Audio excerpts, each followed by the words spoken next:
Wake up, it's that time again.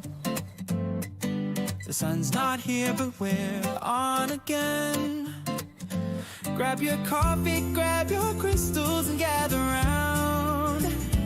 It's not lunch, it's not breakfast, it's the time we found. For brunch, well maybe we're busy. For brunch, maybe we're lazy. For brunch, well maybe it's conquest. For brunch, or a real request. But brunch is the time that we make for each of us, where we ask Egnards dumb stuff, because brunch will always be the special time for Egnards and for me.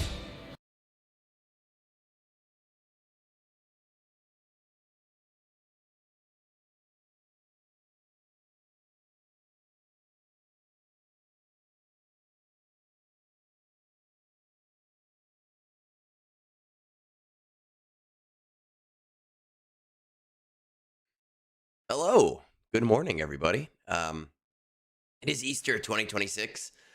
I'm feeling a little bit shitty today, to be completely honest. I woke up. Normally, when I wake up at like 5:45, and I'll lay around in bed for about a half hour playing Swugga or on Reddit or on Discord while my eyes are still fuzzy. I got out of bed pretty much immediately because of my nose running, so it was not fun.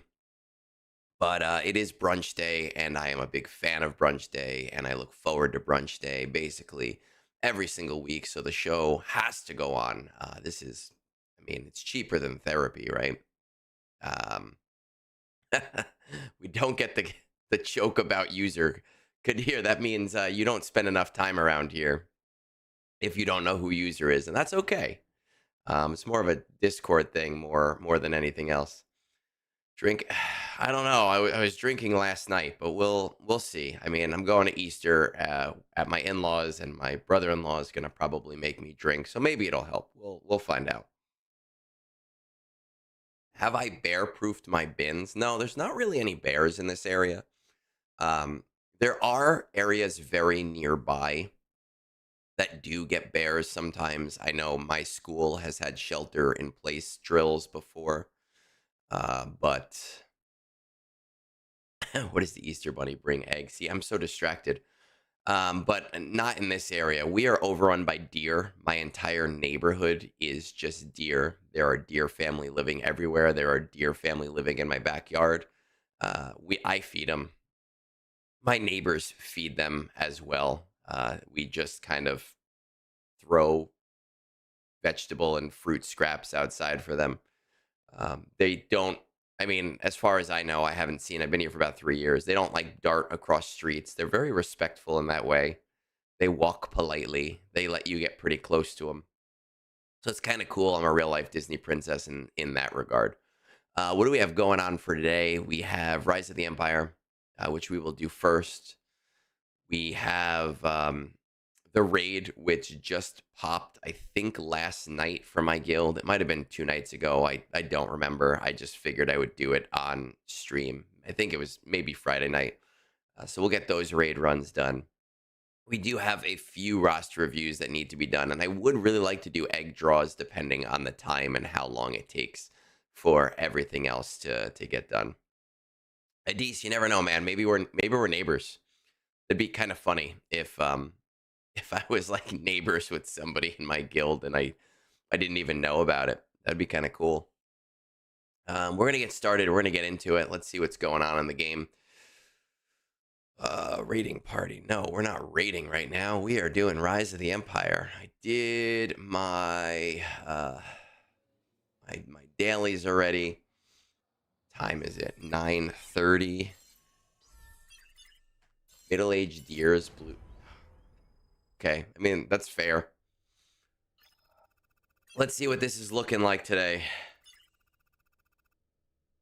We are at 730 minus 669 is 61 is needed here. We've already finished Hoth. I already did my Hoth battle because I was afraid I would not be able to do it last night, so I did it. Mandalore. We're going to put Mandalore in the running just in case. But hopefully that'll finish out on its own. And then plus 620 minus 378. So we need about 345 to hit our normal goal. We're at 344. So we're a -1 right now on the goal that we have set. We're a -101 right now. 111 right now if we were to try to hit the full goals and go for 47. I don't know if 47 is going to work out today, but we definitely are hitting a new star goal of 46 unless somebody really screws up, and that would make me very, very mad. 12 people from Pittsburgh. I didn't realize, do you live in Pittsburgh, Storm? I thought you were somewhere else, unless you moved again. Oh, you got, okay. I only read half of that. You got a picture of the other people. I got it. I got you now. Yeah, I've had some people in my guilds over the years in WoW and Star Wars Galaxies and Star Wars The Old Republic who lived relatively close to me. There was one guy who was at my wedding, and I knew like 4 or 5 guys who lived out on Long Island. But Long Island is a pain in the ass, and nobody likes Long Island. So, I only went there once, but they had come by and hung out with me a few times. That's what I thought, Germany. But I just read your post incorrectly, and that's my fault. But it's also 7:30 in the morning, and I have elected to not make coffee. So we're just going to have to deal with that. Oh, my God. Let's see. Let's pop in over here on Ring of Kafreen.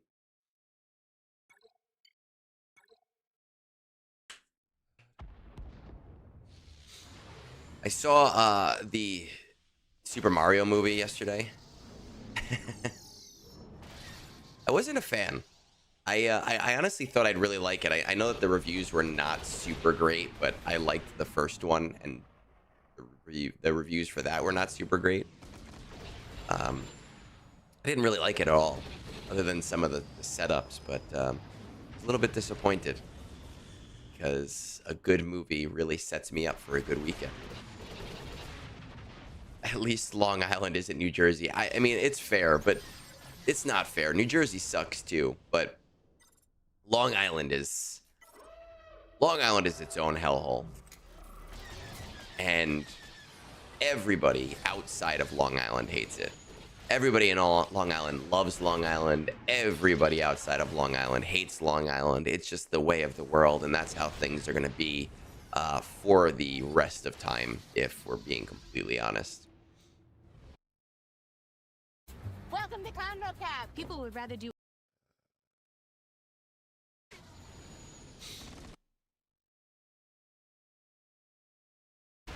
There we go. Okay.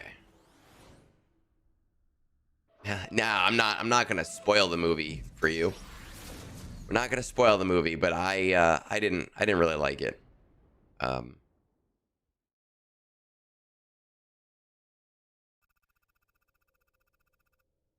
Are you?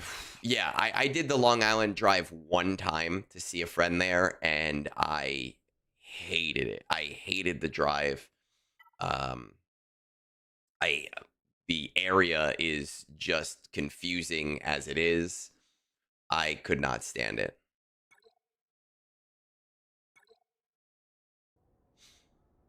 I told him he's got to come hang out with me if he ever wants to hang out again, because I wasn't doing that drive again. But New Jersey has their own version of that. We have Jersey City, and Jersey City is New Jersey's Long Island, which makes it worse.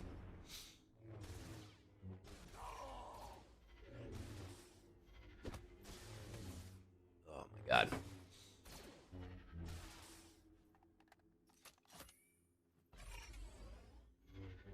You 100% need to watch Anchorman. It is a classic movie. It is a great movie. It's one of those movies that's just really, really quotable. And a lot of not current pop culture, but a lot of millennial pop culture is quoting things from Anchorman. They have nice iced tea. Long Island iced tea is for when you're 22 and want to get really drunk, really fucking cheap. I haven't had a Long Island iced tea in God knows how many years. I cannot even. Just the idea of a Long Island iced tea stresses me out now. Like, holy shit. No. I am getting a headache just thinking about it.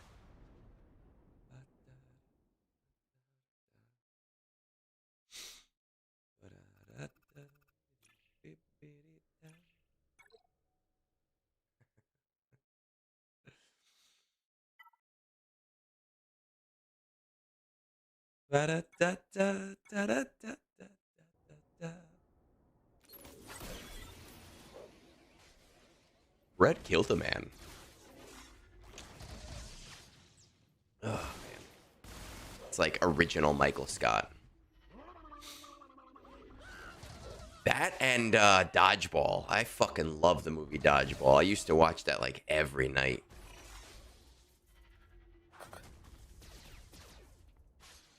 And eat vodka. We were doing spicy margaritas last night. Not really a neat cocktail. Even early, when I was in my early 20s, I learned very quickly. When all of my friends would order shots, I would order all of my drinks on the rocks. Because at the time, I don't know if it's true anymore because I rarely order anything that's not just like whiskey.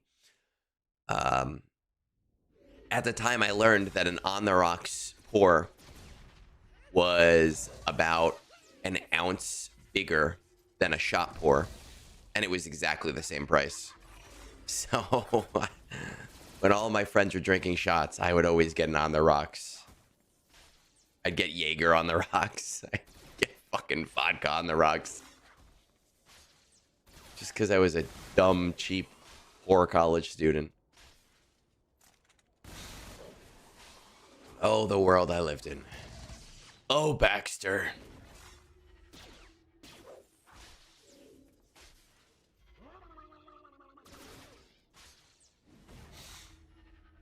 Morning, Apoc. How is Rise treating you today?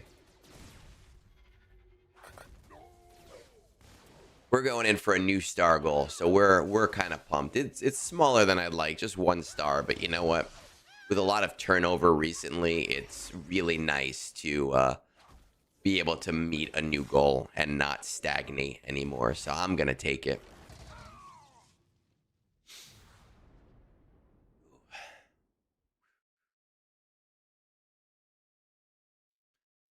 Grab your coffee, grab your whiskey, gather round.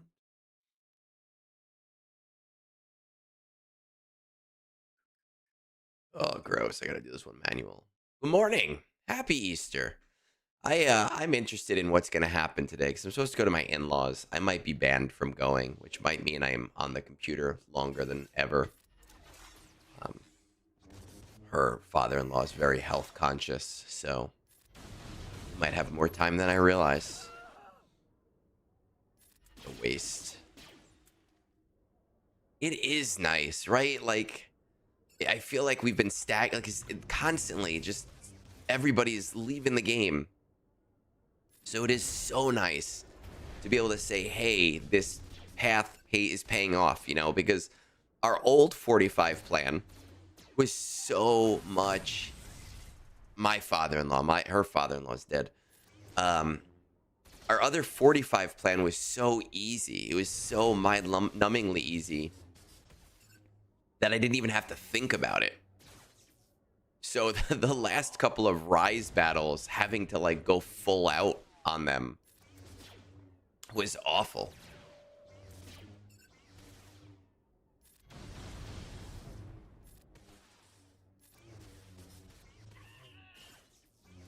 Come on, I need a decoy.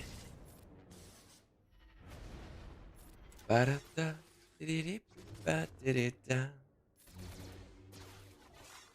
Oh, damn it.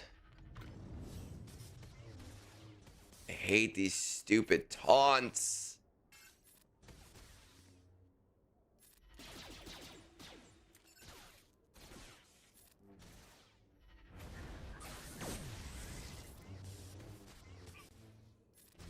Why? Why do you have to explode right there?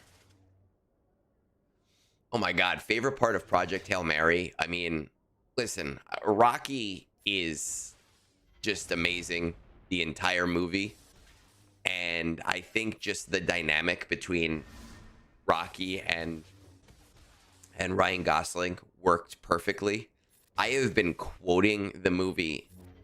I mean, I've seen it twice now, but I've been quoting the movie to the hatred of my wife pretty much every day. Every day I am yelling amaze, amaze, amaze constantly.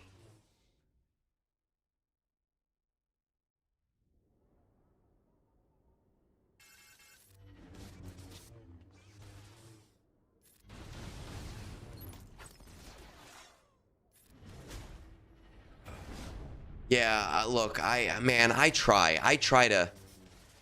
to get us out of this slump with all of these CMs, but then people complain, right? You go, oh, we should be able to sim this. And then people are like, why don't people want to play the game that they're playing? Fuck you. It's like, because I have other shit to do too. I want to do other shit. I want to play the game and enjoy life. God.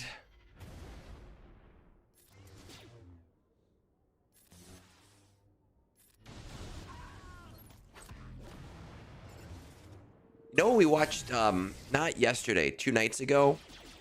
It was in theaters, but we didn't get to see it. Splitsville with Dakota Johnson. I thought it was a very funny movie. Like, really, really funny. It was more funny than it had any business being. Did I say the name of the movie? Ah, fuck, I'm all over. I don't even remember if I did. Splitsville. Do you have to do the CMs? Yes, I do. In my guild, I do. I have to do the CMs because that's the only way to meet the star goals. You know, CMs matter. When Rise first came out, people were like, oh, CMs don't matter. And that's because we were on lower planets. CMs fully matter on higher planets.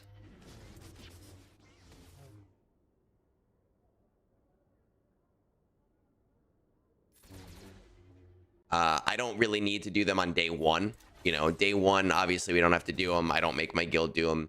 Day two, we need some CMs, but I tell people just do what you can do. But day three is like an all hands on deck. Everybody needs to do every CM they can possibly do because we are that tight. And today we finally got the perfect day three, which was nice. Maddie, I will tell you right now that if they make a Rocky, like not stuffed animal, but like model, I will be buying it. He really is adorable, and the voice just worked.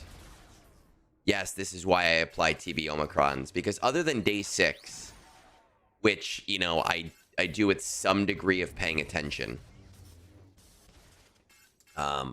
Other than day 6, I generally I do everything on auto. And without even, like, looking at my screen.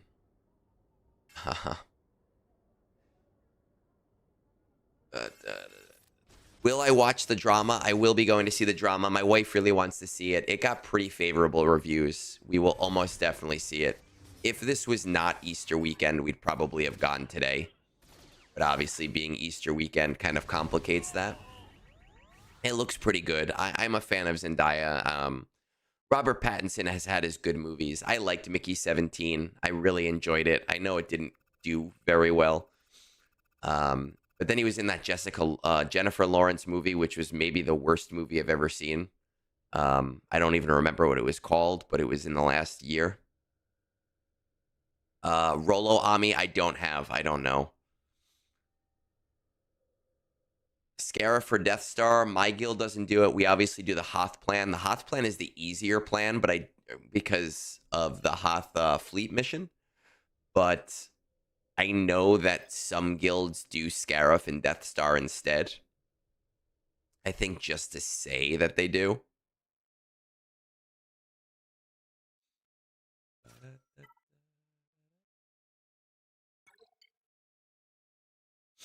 How is life outside the awakened sphere going? It's fine. I mean, it's the same for us, right? Like, we were already a pretty independent guild.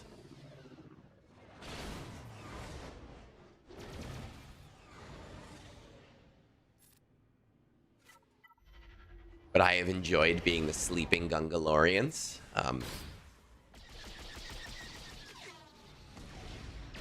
I thought it was a very good movie, Mickey 17. I thought it was a little long. Towards the end, I feel like it was getting a little long. But overall, I like the premise. I thought it was silly. His accent was like this weird, strange thing that didn't know if I liked or I hated, which I kind of liked for that reason.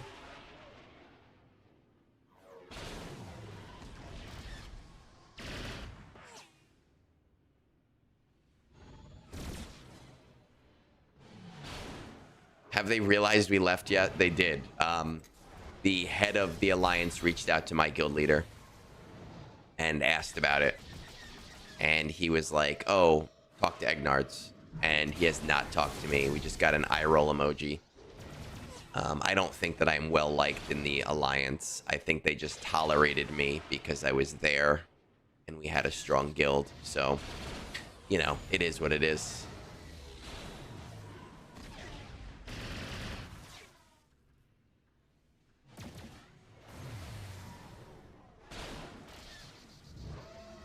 A Death Star CM being impossible does not surprise me, considering that the Geonosis fleet mission is still freaking unsolved in day 2. And I say unsolved knowing that you can technically beat it, but that beating it requires a ton of luck, and the win rates are like 20%. So it's its own stupid thing for there to be an impossible one in day 6. Just seems like, okay, that makes sense. You know what it is, Hobnob? I think a lot of alliances started with a good idea of like, hey, 2 or 3 guilds can help each other out by like moving people between them as needed. And then those alliances just want to build power and seem like they're the best. So they start collecting more and more guilds without any reason. I think that with an alliance, it makes sense to have 1 guild at every increment of experience level. But what Awaken started to do in the last couple of years is you'd have like 5 guilds at the same level. And it doesn't really make sense to do that. At that point, you're just collecting for the sake of collecting. You know, if you have 1 300 million guild and 1 400 million guild and 1 500 million guild, and all of those guilds are working together and you can move people up as they need if they outpace, then that makes sense.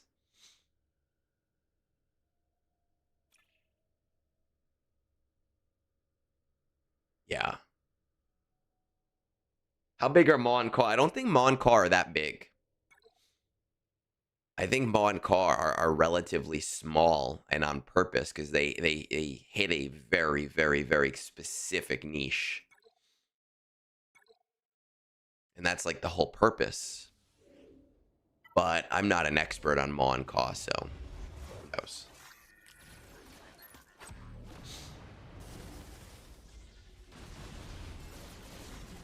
All these fucking taunts.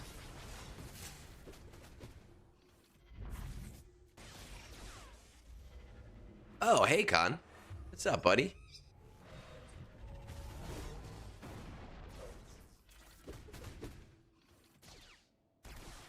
Two guilds? Yeah, I didn't think Call was that big. It doesn't make sense when you're fitting, like...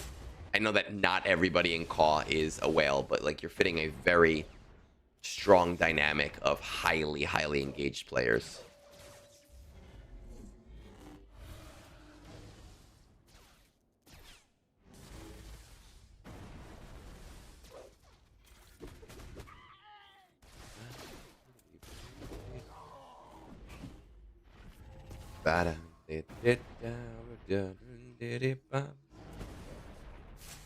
Grab your cup, grab some whiskey, and let's get drunk.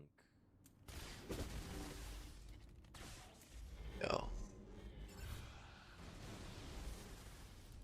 Get this shit done. This is what makes these CMs annoying, is the probe droid isn't even a pain in the ass, but with the stupid taunt, you have to like constantly target it, otherwise the battle takes so damn long.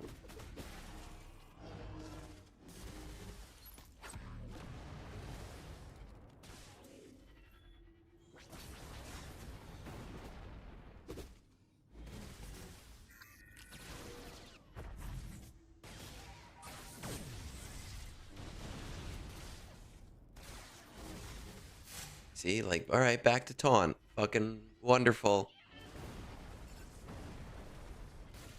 Let's do other things. Thank you.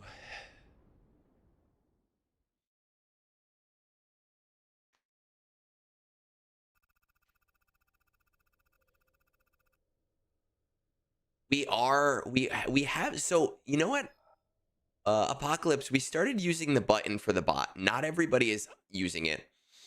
But for the most part, everyone who has used it is like, wow, this is so much better. We love it. What we noticed this TB, and we're trying to figure it out, is we've had now 3 instances where somebody had a platoon assigned to them and nobody platooned to it, and it still didn't drop that specific platoon. So like in day 4, there was a bad batch, bad batch echo on not Vandor, on Lothal that was needed. And our player used the bot, and what ended up happening is it platooned all of his other characters except for that bad batch echo. And nobody noticed. And we ended up having to do an emergency platoon because we didn't have any extra bad batch echoes. And that happened 3 times in our TB, but 2 of them were salvageable with no problems. And I'm trying to figure out why that's happening. Dude, M3, Ahsoka's resource event. Ahsoka's resource event is love. I wasn't refreshing it at first. But I started refreshing it just specifically because I feel like I am so low on signal data that I will buy anything that is for crystals that has signal data. I check the store every day for that $14.99 crystal data pack, signal data pack. When do we expect to see news about what teams, factions will be used in the raid? I honestly, Caleb, think that we will start seeing that towards the end of this era. I don't think that we'll get it before then. So some people have been saying sometime around May the 4th, and that kind of coincides with what I was thinking. Your TB officer made you R8 the wrong echo. That fucking blows. I mean, echo's not useless, but that is a huge mistake. That is an awful mistake, is what it is. Though, Echo is an R7 requirement, I think, right? So, at least it's, what, 1 relic level? Still terrible.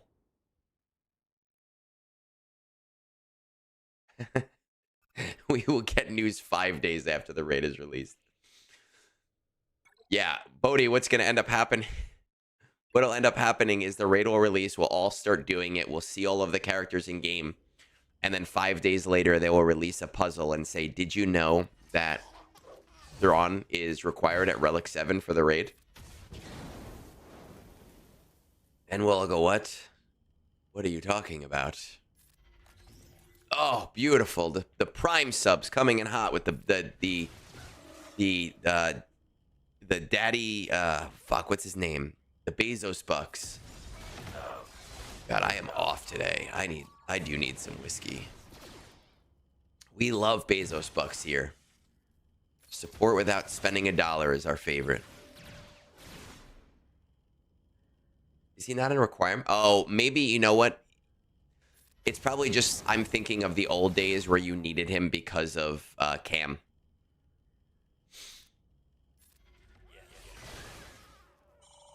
And everybody had him at R7 anyway, because of that.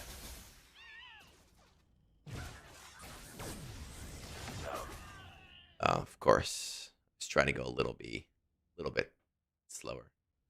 The last puzzles were for Ahsoka, and I think they kind of like stopped doing puzzles because we all made fun of them for it. Because the puzzles were very like light, and also because the puzzles mostly gave information that was already given to us. So it was a little bit silly. Is Egnards taking a shit today? I mean, I might. Maybe. I don't know. I haven't really planned out whether I'm gonna. I got a couple reviews. Roster reviews. Egnards is taking a break or having a shit. Roster reviews. Talking to Meathead what packs they should sell to you. To you. Ooh.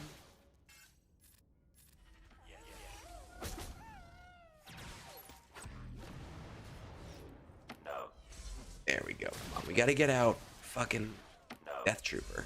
Can we stop with this shit, please? I do not believe that they said Jacosto is definitely in the raid immediately.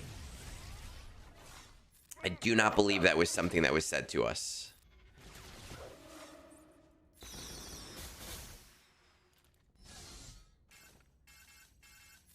Of course, these fucking taunts.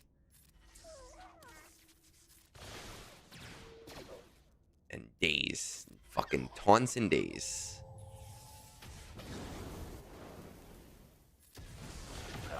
Alright, there we go. Death Trooper down.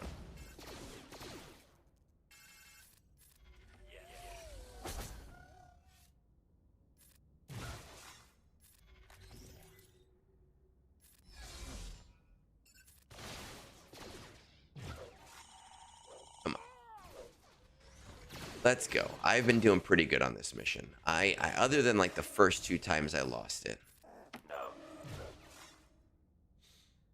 I don't really think, you know, I don't think we're going to see a lot of old teams in the raid. And here's why. We'll talk about it because it actually makes sense to me that we're not going to see old teams in the raid.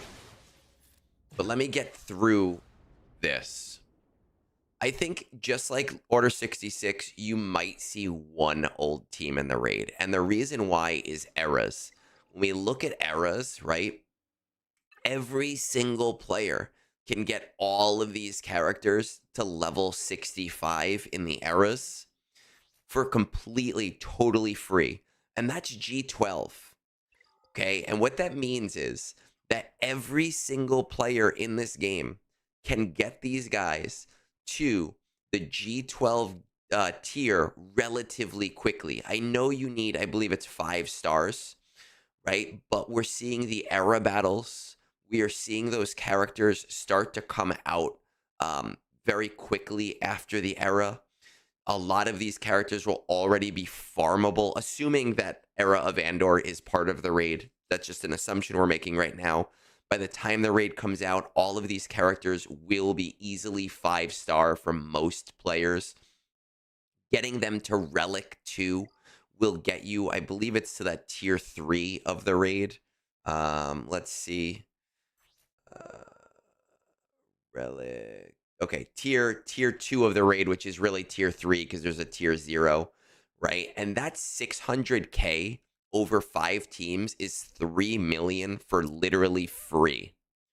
I think that that is going to be the new norm where players who are newer to the game are going to be able to fundamentally contribute to their guild's raid just by investing in new things. It's not like the old days where you either fully invested or you didn't, where you got 5-star and you're like, well, this guy is useless in the raid. These characters will be usable, just like era characters have been usable for players in GAC with this last GAC event. So I think we need to reframe how we look at raids. And we actually had a discussion about this on Discord a few days ago when it came to Jabba and the crate raid, and how a lot of guilds fell short on the crate raid because we did not understand the dynamic shift between Sith and crate. And most guilds said, you know what, let's just do our Jabba run. Don't waste time on Mandalorians. Don't waste time on Jawas. Don't waste time on Tuskens. Just do your Old Republic wherever they are. Just do your Jabba run. Call it a day. Get the, though I think it was the 135 box, and we're all happy, right? And after the Jabba raid, when it came to Endor, people started to realize just how powerful raid rewards were, and people started to invest more. And now with Order 66, people are investing even further because they understand that dynamic. I think there needs to be a shift with this next raid, whatever it is, where people are going to have to start saying, all right, yes, I'm going to have to focus on this new stuff and everything is going to be okay, because some of it I can do semi-passively just by interacting with eras. Not even playing eras, but just interacting with eras.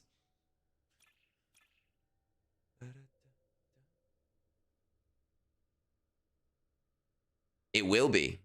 Warlock. It will be mandatory for all players to shard farm new characters, but they're going to be able to get them to 3 stars and G12 pretty much immediately. And then they're going to get those era battles while those characters are farmable.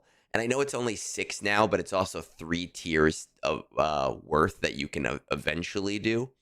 So I don't think getting a minimum score of 3 million is going to be that difficult for the majority of players who are not being not pedantic's not the right indignant would be the right word, I think.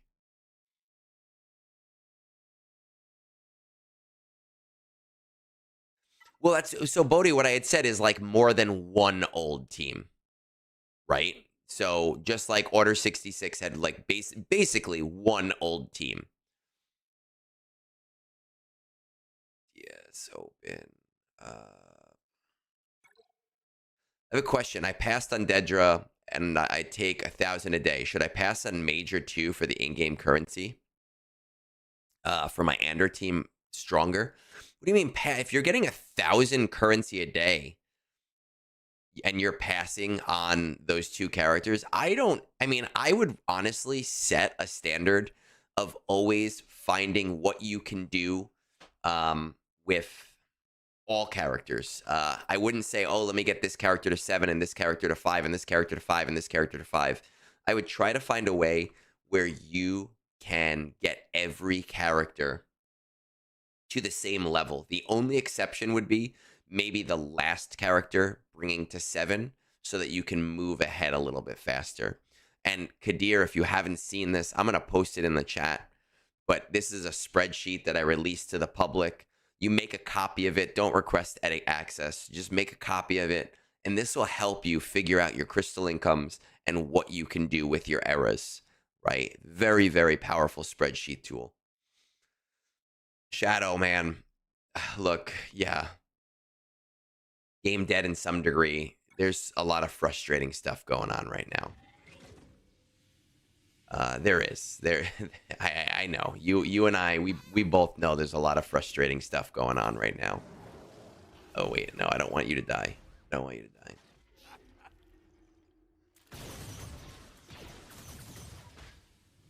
We are 100% in a new age of Swugga. And that's the whole point. I've been saying this since the beginning.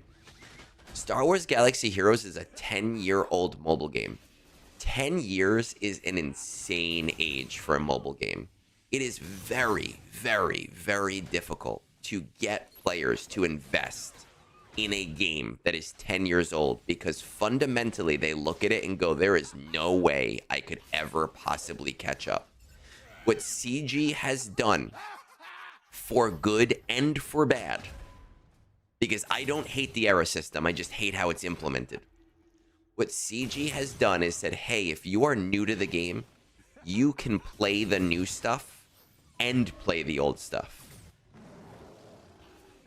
What CG has basically done is kind of like what MMOs figured out a bunch of years ago, where a lot of MMOs started to realize, like, hey, we could have level 60 players group up with level 10 players, and we can jump their stats. So if you're level 10 and you want to play with your friend who's been playing for 50 years, for 5 years, we can make this player's stats higher, or we can make that level 50 player's stats lower so that they can still play the game together. And that is a powerful and very, very smart thing. There is a lot of good. Oh, right. You told me that, Kadir. You had mentioned that last week. Oh, the fucking... these guys. I forgot about that. Yeah, they have done a lot of really, really smart things with how eras work. But they have also done a lot of things that are frustrating. I think that the way that the bosses work in Coliseum is very frustrating. It makes Coliseum incredibly not fun. Like, so beyond not fun. I do have the Vainami. Could I have done that on manual? I mean, probably on manual, but I'm not doing that on manual. That's more effort than I'm willing to put in.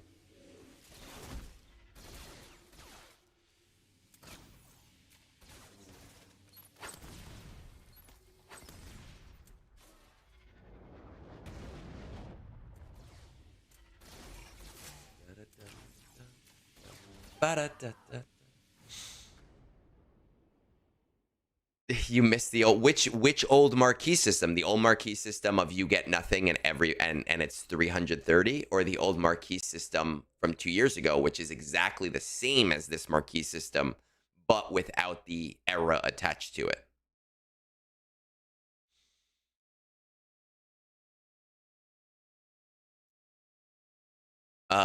For us poor non-endgame players, is there an argument for holding on to the free Kyber LSTs until old teams are announced?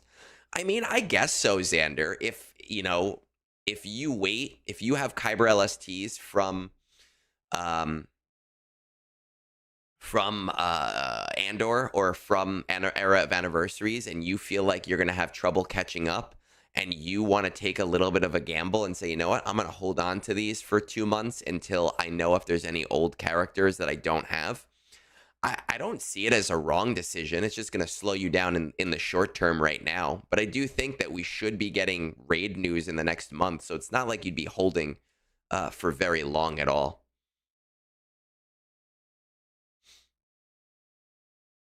So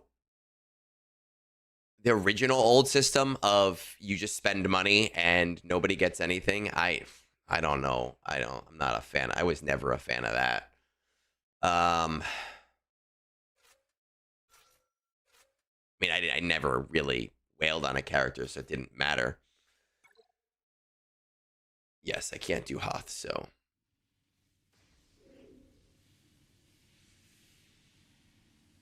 If you take that 1,000 now, then that's awesome, man. Especially if that's all you've had to do. You are in a very, very lucky shard. So, Maddie, here's the thing. I've heard people say this. Coliseum progression with no leaders. The no leaders thing doesn't bother me. I know a lot of people have been bothered by it, and they're like, it sucks because there's no leaders. The reality is we're all in the same situation with no leaders. So it's not like it really fundamentally changes anything for anybody. I do think that the way they've done it doesn't really make sense. You know, they added in this hero ability for Dedra, and it still makes more sense to use the Andor characters, which is kind of silly. When Partagaz comes out next week, that's probably going to still be the case because of Cassian and, you know, his leader ability. So I definitely think that there is a mismanagement in this Coliseum, in this era. It is definitely frustrating that Undermine is such a paramount part of the Rebel kits, but you have no control over TM. You have no control over speeds. The enemies gain TM constantly. So even if you follow the turn meter tracker, this is the only time I ever put the turn meter tracker on. But even if I follow the turn meter tracker and I go, oh shit, my whole team is gonna go before the enemy, I'll do 2 attacks and then the enemy goes and I go, all right, well, that kind of messes my stuff up. I probably should have done that on manual. I know that Jabba can do that on manual. That was dumb of me. Clea's Undermine is great if you can really get it, if you can figure out how to get it so all of your characters go.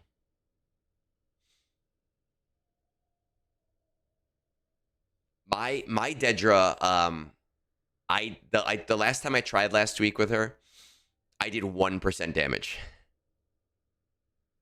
You know, so it's so silly. Well, Adis, that's why I keep the turn meter tracker up. And I'll go, oh, my whole turn is going. My whole team is going. And Clea goes first. This is so lucky. And then I'll use Undermine. And then it'll be like, nope, just kidding. The boss goes next. what's the point of the turn meter tracker? I understand in like PvP that TM happens like that, but in a PvE game mode, it just kind of ruins the overall experience. We are done with TB. We're just going to check on the math. 82 plus 620 minus 427. 275. We're at a positive 17 on our 46 goal. Maddie, that is something that I agree with. I think that the game has, we have gone past the need for 8 levels on an ability. Abilities right now should have a first level, an omega level, and a zeta level. That's it. There's no reason other than that. Regular level, omega level, and zeta level. It just seems silly, especially in the first 4 weeks of Coliseum when your abilities do jack shit. Total waves for me, not great. 115, I don't do day 1. So it should be 125, 130. So it should be about 140 if we add in day 1 totals. Zdad is a TB tryhard. He likes to get his day 1 battles in for whatever reason. I do not enjoy doing that. That just sounds awful to me. We are at 820. Good. So let's just get this stuff going.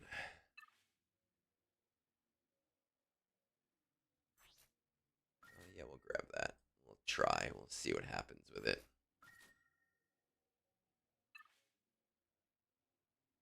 Useful. We will take that.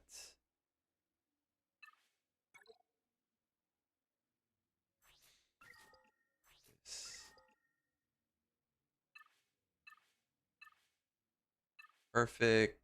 I don't need any of this shit. Oh, Hobnob, you asked that before, and I completely ignored you. Our guild does do the get 2 and get 3 missions. I don't push them. I don't force people to do them. I don't say, hey, everybody has to do that. But we do try to get people to get them done. I can do the day 1 one. The day 2 is this the Salt? No, this is Zepho. I can do the Zepho one, obviously. Day 3, I do it. Day 4, I don't have the special missions. I prioritize and tell people to prioritize the CMs over the SMs, but I still want them to get the SMs done if possible because the get 2 is really nice. Zeta rich, yeah. I have every Zeta in the game now at this point, so you know, it is what it is. If I could donate them to you, if I could sell my Zetas, that would be really fucking nice, right? That would be beautiful. All right, I'm not going to put the Be Right Back screen on, but I'm just going to step away for a quick second to fill my water, and then we'll get into the raid.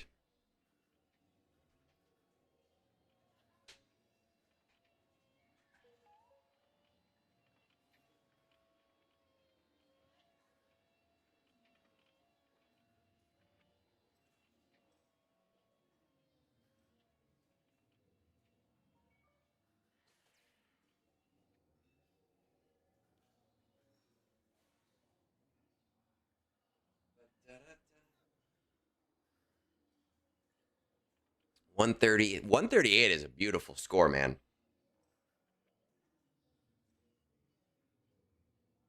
Would it make sense to buy shards instead of Zetas? I mean, probably, but I don't feel like I run out of material in my shard shop.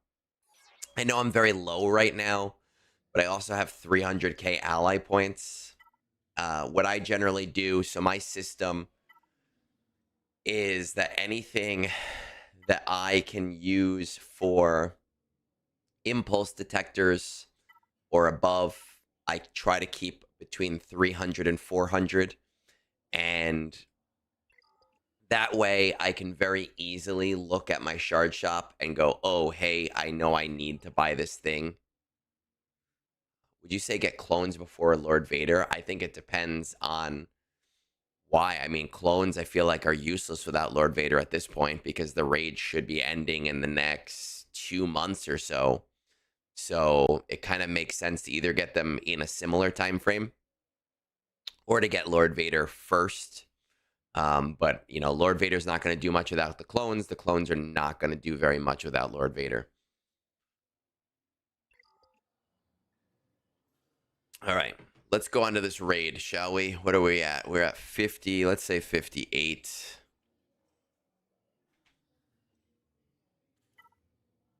I have a few battles here that I can do before we have to get into hot utils.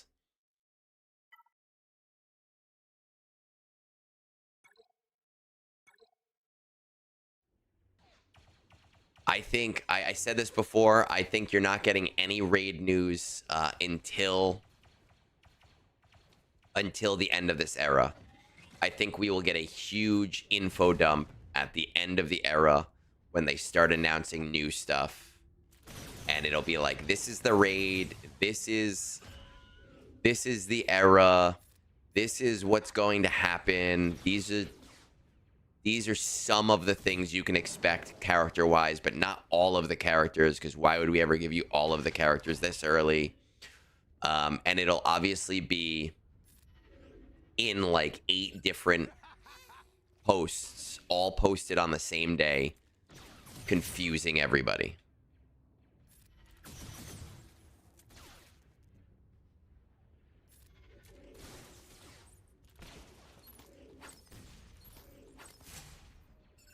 Favorite part is when they are stealthed.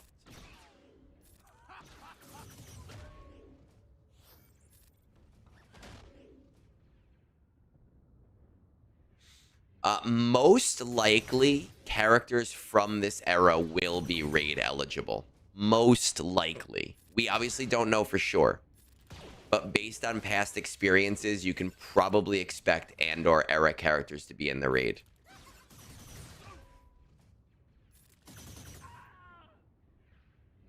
In 3 different places. And some of those posts will be private, so they will be locked and CG will reference them. And we'll all be like, where are those posts?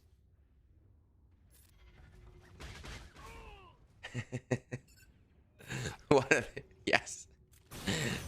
Meathead will post something on the event server that only like 5 people know about.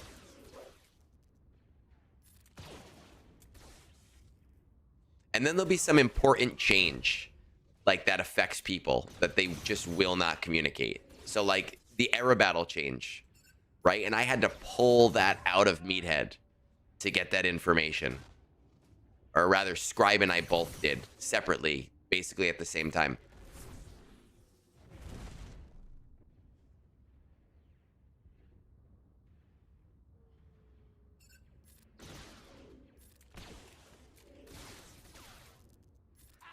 See, so here's the thing. I believe that CG has not told us about the raid yet or what characters will be available in it yet for a reason.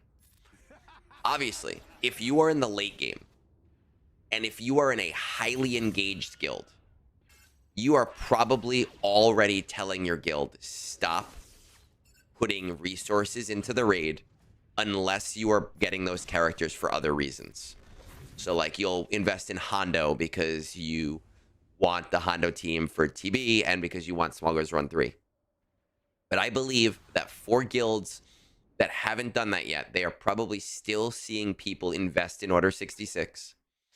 And they know that the minute they start talking about the new raid is the minute that people stop investing in the old raid. And I think that they also know that the majority of spenders are going to assume that the era is important. And they are going to choose to spend based on that.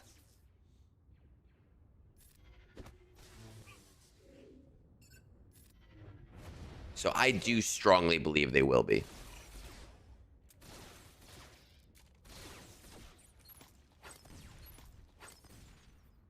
I mean, if the raid were delayed again, obviously Naboo was kind of delayed.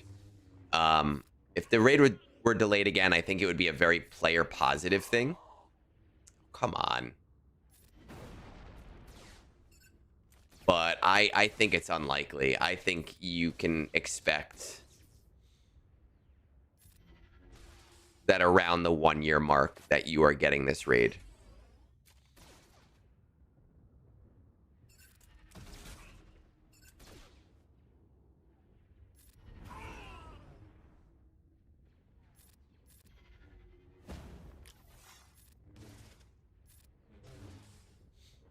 RTB went fine. We're gonna hit a new star goal. We're gonna hit 46. Soon to hit 48. Just need to tie up a few loose ends to hit that 48. But we're getting closer. I'm seeing the progress. I'm happy with the progress. We are getting there. And again, new star goal. You can never be mad about a new star goal.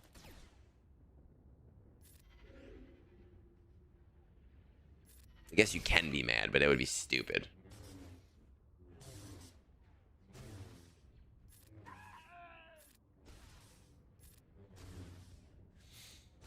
Ba-da-ba-da-da-da-da. 46. Nice. We had in day 4, I think it was, we had kind of like a, it's not really a bug, but the way the map works, we had somebody waste a 10 million deploy. So he didn't reset the map, and the game lets you deploy 20 minutes fucking later after it's maxed out. But I don't think it was gonna affect. I don't think it's gonna affect our star goal.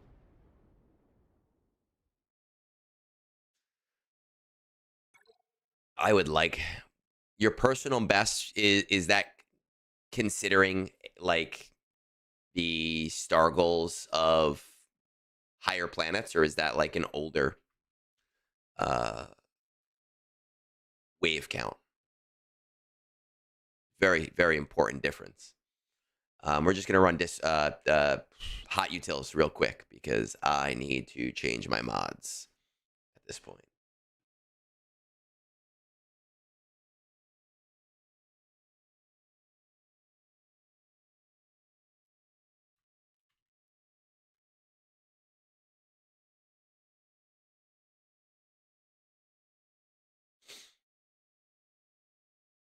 Go.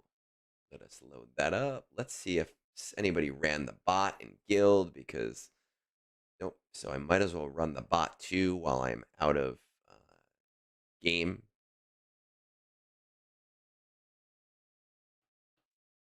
Mods, loadouts. Yeah, we are very close to 47 and 48. So I'm happy about that, and I'm happy.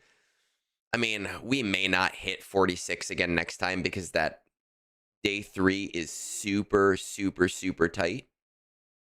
But as we get our stuff a little bit more in order, it'll make this plan a little bit easier. And I won't have to worry about it as much, because right now I have to like spend a lot of time, effort, and energy each day. I kind of like when TB is on autopilot, and when I don't like have to fully pay attention to every single phase, and I can just kind of trust, oh, the guild's got it. So I can't wait for that to happen with this star goal. All right, hot utils has loaded up. I am going to just run the bot real quick as well to get my guild on order.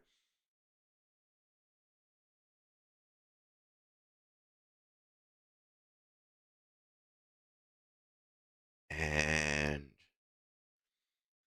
let's show deployments. Yeah, once the era changes over, that's like 8 million more in deploys. So I think that that'll be just fine, Adiz. That'll give us a nice buffer on those days. Is there a chance they're going to give us a new mall with the new mall TV show? I think unlikely, at least for right now. You know, maybe we'll get one next year, but it seems like I think with Cobb Vanth, we're probably going into, I don't think it's a one-off thing. We're probably going into like Mandalorian content, kind of like when we originally got Mandalorian content. And when season 2 came out, we got season 1 content. They're probably going to start doing that for Mandalorian and Grogu so that they can tie stuff into the movie without spoilers, assuming whether or not, Lucasfilms even gives them information to create stuff ahead of time. They're going to want to have like stuff that'll tie into whatever movie stuff they want to do later. Oh, no, I don't want to be there. We're going to go back to the raid.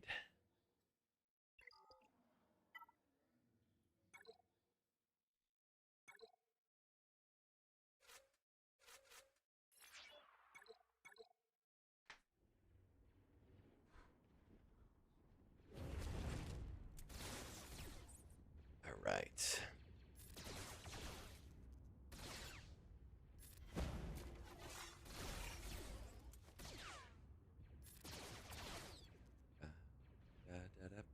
I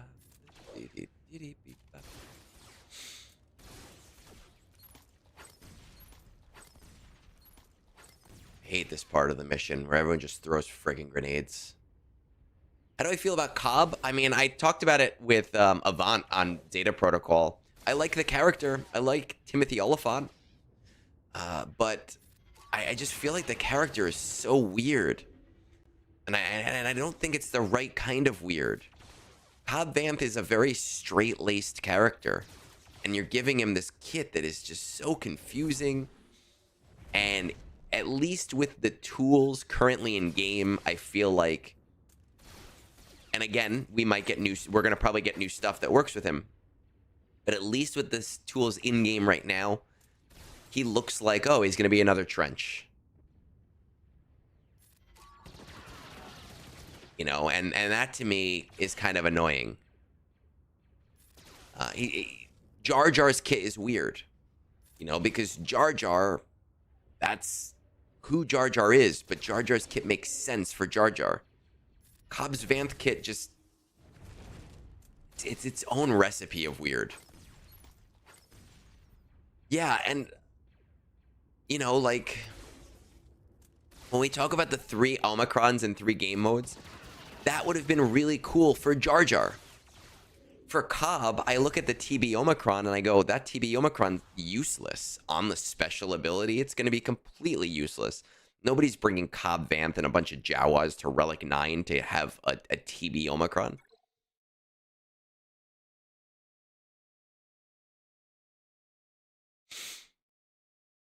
If the tunes for the next era work with him, we'll have another era of using a partial team in Coliseum. Strap in.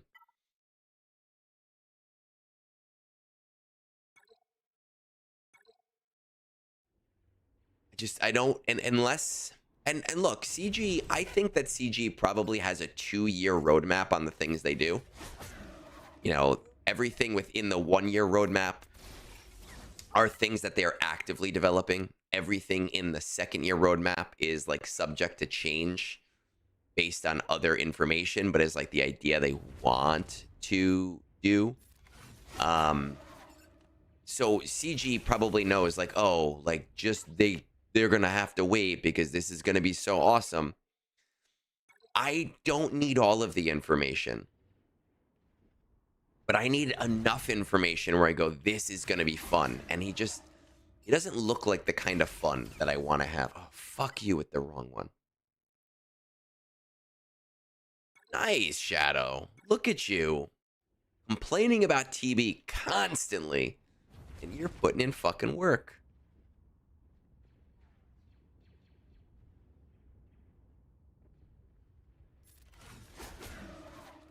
And R10. But you can't even do a full R10 Jawa squad because you need 2 constables too. What the fuck? 4 times in a row. Yeah, but you know what they need to say, Fiery, is when you do that, you need to say Cobb is going to have new characters in the next era. You need to get people excited. There we go. Ooh, look at that. almost messed that up.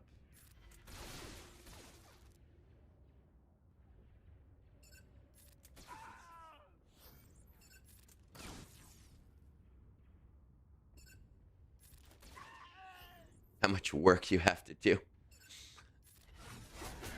Conquest is work. Conquest is not fun, but I mean, with a roster like yours, it should be brain dead work. I haven't even started on a conquest, on a conquest guide, because I don't know. I feel like conquest has gotten so to a point where everybody has everything that I go, okay, I don't even care.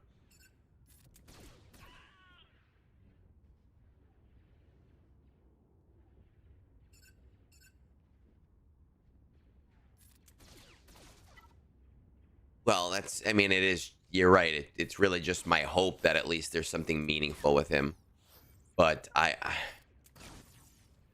you know, is there something more meaningful with him?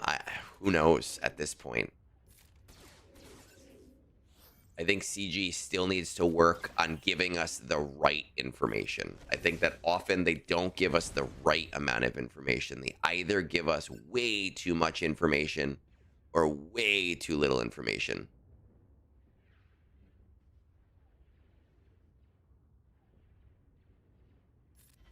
Well,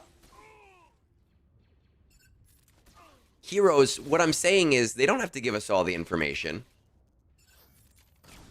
Tell me constables are a planned new thing. Boom. That tells me that there's going to be some new constable characters. Right now, the way that they've worded it is that the only constables we'll be seeing in the short term are the ones that we're getting with fucking Lobot and Cara Dune and whoever the third one is. I don't even remember. You know, because we look at like mercenaries, and mercenaries were this great new concept they had, and how many mercenaries have we seen since the release of mercenaries? Literally none.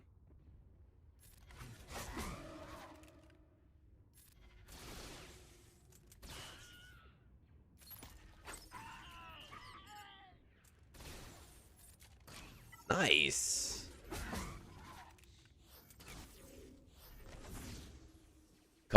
Cup is the other one. Thank you, Adis.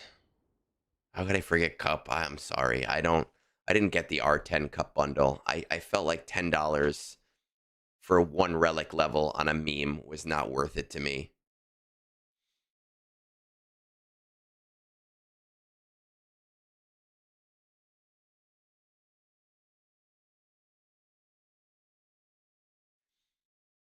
The Bad Batch mercs came out literally right after. Right, because that was the end of 2024. Was Balin into Ahsoka into Bad Batch.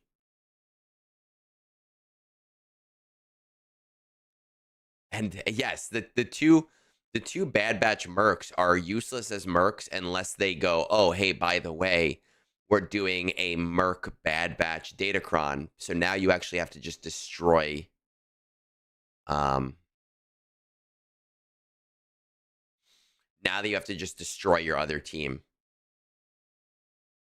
All right, let's load Bad Batch. Let's do the Bad Batch today. I don't do it. It's weird how you can just ask Meathead something. He'll just tell you. Makes me wonder the thought process behind what they choose to tell us in news updates and what they don't tell us. What I've said to Meathead in the past is that I feel like he needs... I've told him, send me your update posts a day in advance.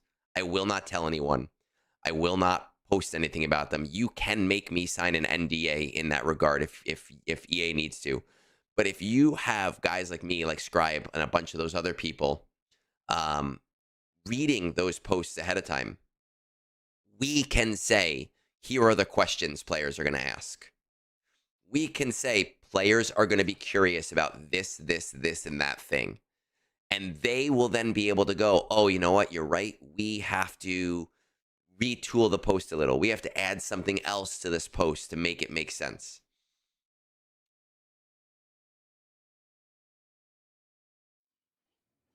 They did that with a bunch, Hobnob, right now. There's a few of them right now. There's a bunch of, in the newest Datacron set, of crons with other crons still currently released.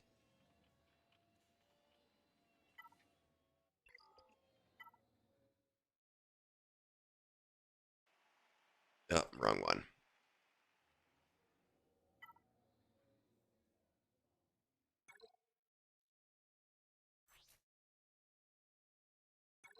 Let's get that bad batch. I'm currently working, let's see, I'm currently working getting my second GLC, and I only need 2 relics on Sky Guy, and I'm working on getting 2 relics at the same time. So when I relic him up again, I can immediately relic him. I'm working on getting 2 relics at the same time, so when I relic him up again, I can immediately relic him up. Oh, I thought that was a question. I like to do all my relics all at the same time personally, and that's why CG, like, for those of you that don't know, I did Satil to relics 10 right away.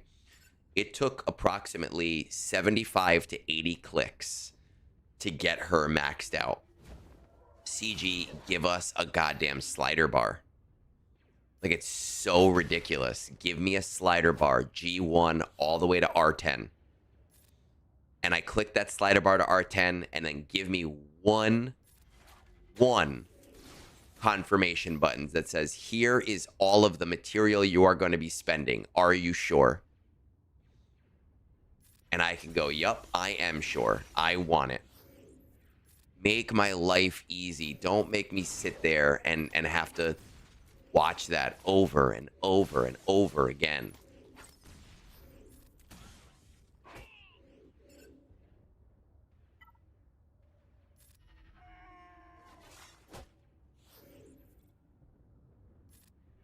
My turn meter is off. My turns are different than they used to be. I must have increased speed somewhere. That is not how that was supposed to work.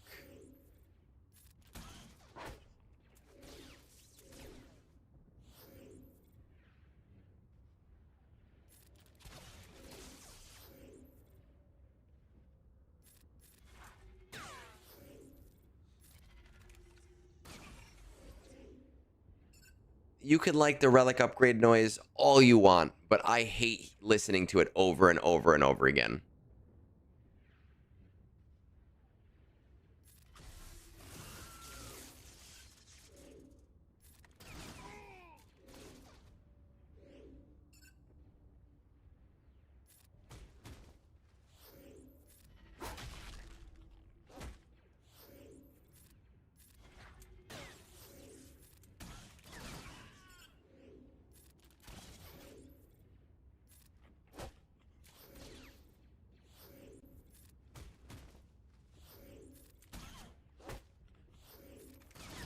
There we go. That was a little tighter than I'd like, but whatever.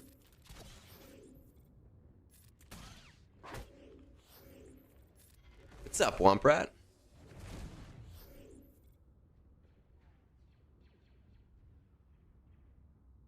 How's it going this morning? Not feeling super great today, but you know what? We're doing what we need to. What's my investment level in the current era? Very high. We have a friend, a supporter who I help with his GAC, and help him plan his roster. And that particular person was embarrassed by my era spending, which is very low. So he has decided to sponsor my era, and so my investment is heavy. If that were not the case, my investment would be, God damn it, my investment would be 5 stars. I would not go higher than that.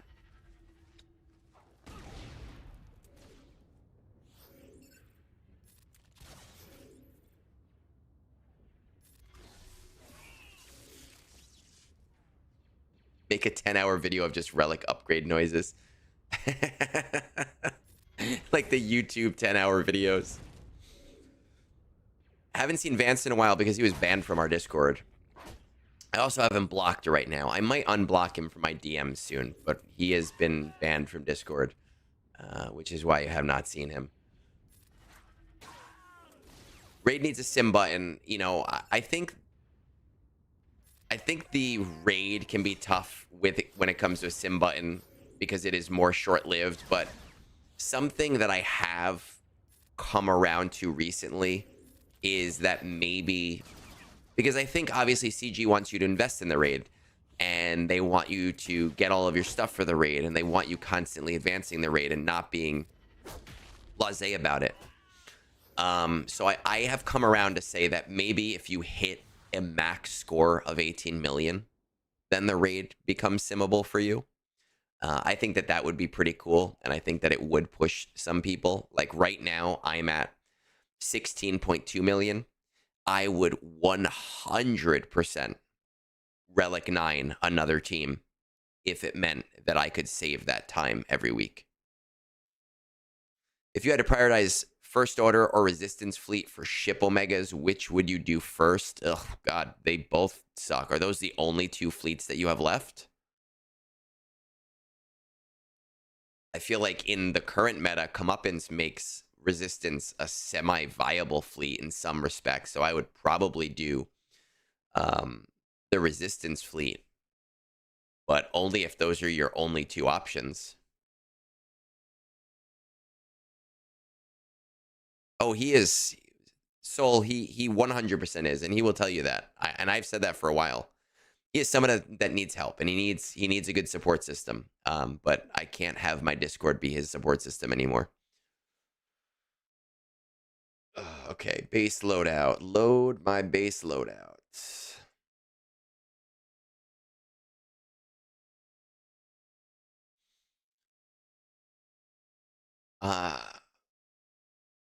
Yeah, is it a badge of honor though? I hate people that are like, oh, it's a badge of honor.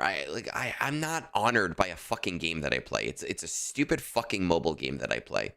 And I have no qualms about that, saying that. Like, it is a dumb poop time game that I spend way too much time on. And I recognize it's my own fault for spending way too much time on it. But I don't go around going, oh, I got a badge of honor by hitting my 18 million. No, I would rather be able to do my shit and go about my day and do other shit. And I understand that it is a game, and I understand that there are dark patterns in spending, and they want to make their money off of me. And I get that, and I support their ability to make money in reasonable ways, fully and completely, to the point where people call me a CG shill all the time. But I think that there are ways that you can reduce the time in the game without really necessarily reducing the amount of spending that players are making. And they need to do more of that. Because it just gets so tiring after a while. Any fleets that you should generally be working on early at like 4 million? Do you have Executor yet? I honestly would be pushing towards your GL fleets more than anything else. I don't know your account, obviously, but pushing towards GL fleets, I have found that with some of my whale supporters that I kind of help them tune their accounts, that they end up in a really tight squeeze for prestige and ship Omegas. So it really does make sense to kind of save for those things. Now, obviously, if you're not a whale, it's not going to be as concerning for you. But I strongly think that early game, things like Executor, things like Profundity, things like Jabba and JML can be game changers, and Jabba and JML lead you right into Profundity, as well as Leia. So I would really be pushing towards those fleets, especially if you don't already have them. You might be a CG shill, but you're ours. I have had conversations with Meathead where he'll be like, "Are you sure you want to do this? Because people are going to give you more shit than they already do." And it is what it is. It's funny sometimes.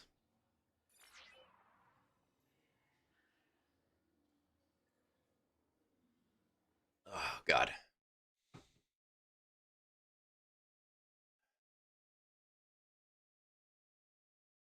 right, let us, before we get into roster reviews, JML is not a game changer for you, Shadow. He's useless to you, but at 4 million, JML can be a game changer specifically because of Conquest and being able to push yourself further in Conquest. But also, Jedi Knight Luke is a really nice character, especially to get more resources from that assault battle. And that Jedi Knight Luke pushes you into Jabba anyway. And Jedi Knight Luke is really the hardest part about getting JML. So let's just see how our guild is doing. And then we will get into reviews. We are progressing nicely. 720 next. Why? What do we have left? Oh, only 230 left. Okay. Might need deploys here. Erase this shouldn't need deploys for today.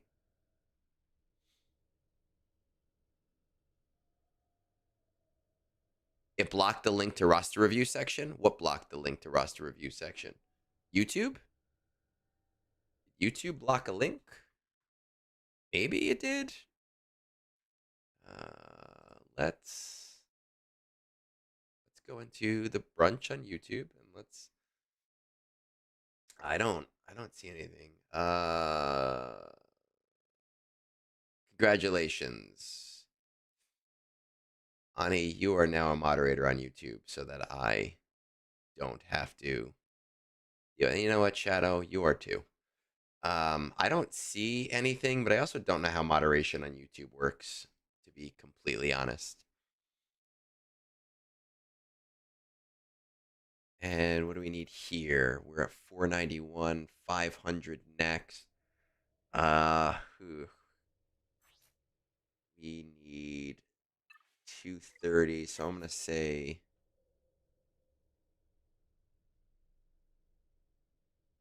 this can go to 490, 100. This can go to 600.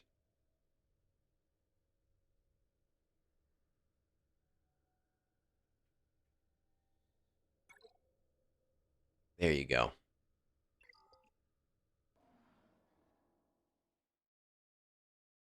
Okay, I am going to take the quickest of breaks to refill my water once again, to just take a minute or two, and then we do have a few reviews that we want to get done today, and we will go from there. So just give me a couple of minutes, and I will be right back.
Roster reviews.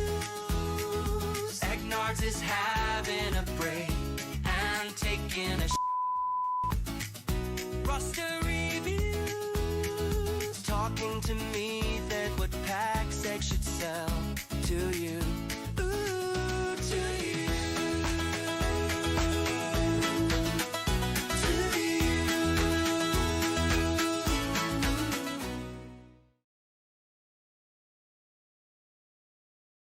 Okay, we are back. I see some questions. I would not ask. I don't know if I would ask Shadow about what packs he buys, because Shadow is a huge whale and he'll tell you to buy everything. I will tell you that I generally, when it comes to buying packs, I don't typically I don't typically buy most of the packs that are in the game, especially the money packs. I don't really feel a need for them. The only thing that I buy pretty regularly is the 1,499 crystal signal data pack, which is not currently in the game right now. I will show you too. I will, give me 1 second. Because I had to refresh my computer, which means that my stuff is not as loaded as it wants to be. There we go. So what I will tell you is that Con Warlock is right. I do have a spreadsheet that I use to value pretty much every pack. This that I'm showing you right now, it's the members only version of that spreadsheet.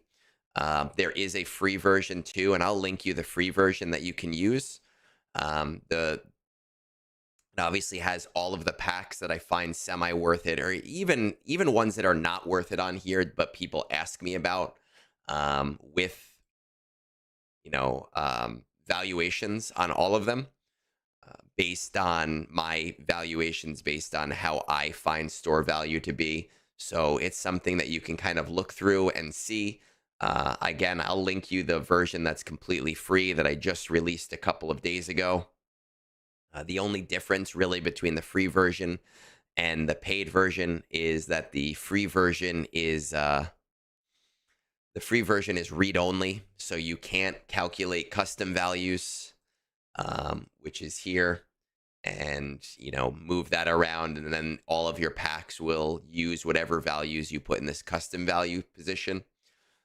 But that is the best way, I think, to look at values for things and to see if it's worth it for you, because you can, say to yourself, hey, I need these materials. Let me go see what is worth it. Let me go see if that makes sense to me. Let me go see if this is a good pack for me. And you can always kind of like double check and, decide from there. So I think that that's kind of an important way of going about things. And it's constantly being updated. We have our reviews to do. We have a bunch of them. I'm not going to do them all today because, well, it's Easter and I'd like to do egg draws at some point. The first one we have up is one of my premium reviews, Heir. So let's say 136. Did not give me a lot of information to go on. Kind of answered the questions without telling me what questions he was answering. 2 profundities, 2 executors, 16 leviathans. So it's an older fleet shard. No to an answer. I'm presuming that no is to whether or not he is coordinating. It looks like the majority of them are at CT3, but he just kind of said CT3 without giving me answers. Duel of the Fates, max tier, I'm assuming, and no tier is probably Peridia Patrol. For the most part, yes. I don't know what that's an answer to, but that's okay. Typically, efficiency, but I try to stay away from the things I generally wouldn't enjoy. Currently working on LV clones, 270 of 330 for Ezra, DS Ray, and Luthen. So no Ezra, DS Ray, or Luthen. Has Duel of the Fates. No Peridia Patrol. I don't know what fleet he is currently using, but it is an older shard. I'm going to say somewhere around 9 million. I could do an Easter egg, but I've done an Egnards drawing before, and I feel like it'd be very similar. I'm going to say somewhere around 9 million for this account, and the account is called Smile. 10 million, so a little bit higher than I had suggested. We have a 6-star executor. What do we have for ships? We have Executor. We don't have Profundity. We don't have Leviathan yet. That's interesting. Characters: JML, Leia, Kylo, Rey, JMK. So we have five Jedi, five galactic legends. Do you have Malgus? We do have Fury class. All right. Just to confirm that it is Duel of the Fates that we do have. Yes, we do have Duel of the Fates. And Peridia Patrol, we have nothing. Nothing. Okay. It's 3 stars, 4 stars, lowest of levels. I can only imagine being this low of a level that maybe you're hurting for credits, because in my head, I would want to bring these guys to level 85 and give them their Omegas to, at the very least, get the first tier done. I know that with no Zetas, you can get the first tier, 2 tiers done with 2 5-star characters, 3 5-star characters, but it's hard. It is very, very, very difficult to do. I believe Scribe did a couple of videos on it. But I honestly, it seems weird to me to ignore the freeness of those shards, which it's not the biggest deal in the world, but like when you start to farm these guys, or maybe you're just gonna do lightspeed tokens on them. I don't know in that regard. Speaking of which, let's actually go only active era. We don't really heavily invest in the eras, but you're probably going to try and get the 2. Probably going to try to get the 2 Kyber LSTs. You're keeping them at 4 stars.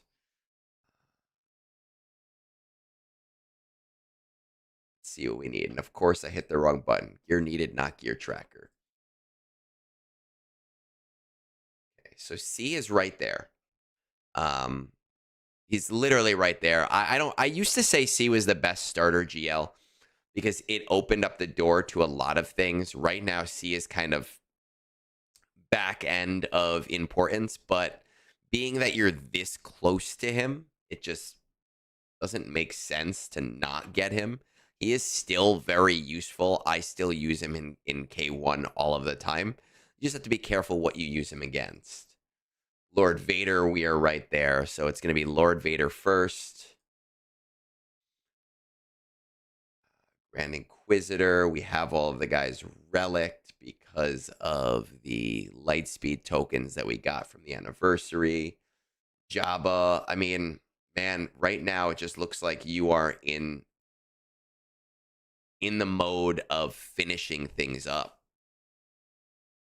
Right? Like, that's what this seems like right now, because Profundity is right there. Jabba is right there. Lord Vader is right there. C is right there. I can only imagine that you just qualified for Leviathan, right? Because I don't think we missed that you had a Leviathan. Yeah. So you just qualified for Leviathan. So Leviathan's going to be there. Go back to gear tracker.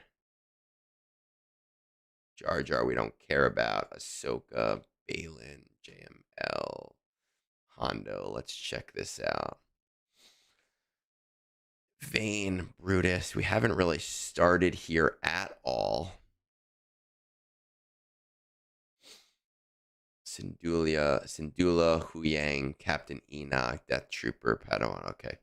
And the nice thing here with getting the Imperial Remnants up a little bit is it's going to kind of push you towards Ahsoka as well. But the reality is that right in this moment, you are at a point where there's not too much I can actually tell you because you have so much going on in the short term, right? So I want to take a look at your clones. So you're farming LV and clones. LV you're almost done with. Clones you've kind of sort of started a little bit. Or at least I'm assuming you're farming the clones because it just says LV clones. And my thought is that that's your, even though you don't know it's not smart, that that's what you're going to kind of go towards.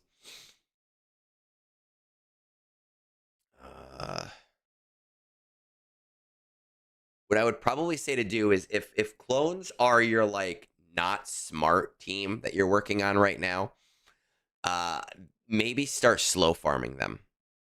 Do your 5 battles a day on them and work towards them. I don't know if I'd use the light speed tokens towards them. I think it makes more sense to use those towards like Ahsoka stuff. Except maybe which clone is a, let's see, clones, order 66. Disguised clone trooper. Maybe you're going to use a Kyber lightspeed token on from the Andor era because he's a Cantina farm. So you really don't want to do the Cantina farm. You don't want to cut yourself off from signal data. I would save the other one for Ahsoka, and that might be General Syndulla, because General Syndulla, I believe, is also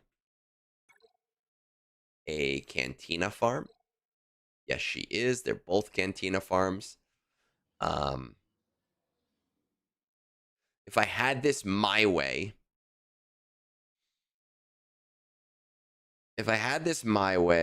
what is missing here? It's just Count Dooku. Okay. If I had this my way, I would be doing Lord Vader to start yourself off because you're done with it. C right after that because, I mean, you're basically done with it except for Thrawn. So you might as well finish that off as well. Jabba next because, again, it's, you know, you have, he's right here. You have him available to you. He's so close. And Smuggler's Run 2 is just a beautiful, beautiful, beautiful event. At that point, Leviathan is already on your docket. Leviathan is already available once that event starts to come around. Profundity. It's just Biston, Cassian.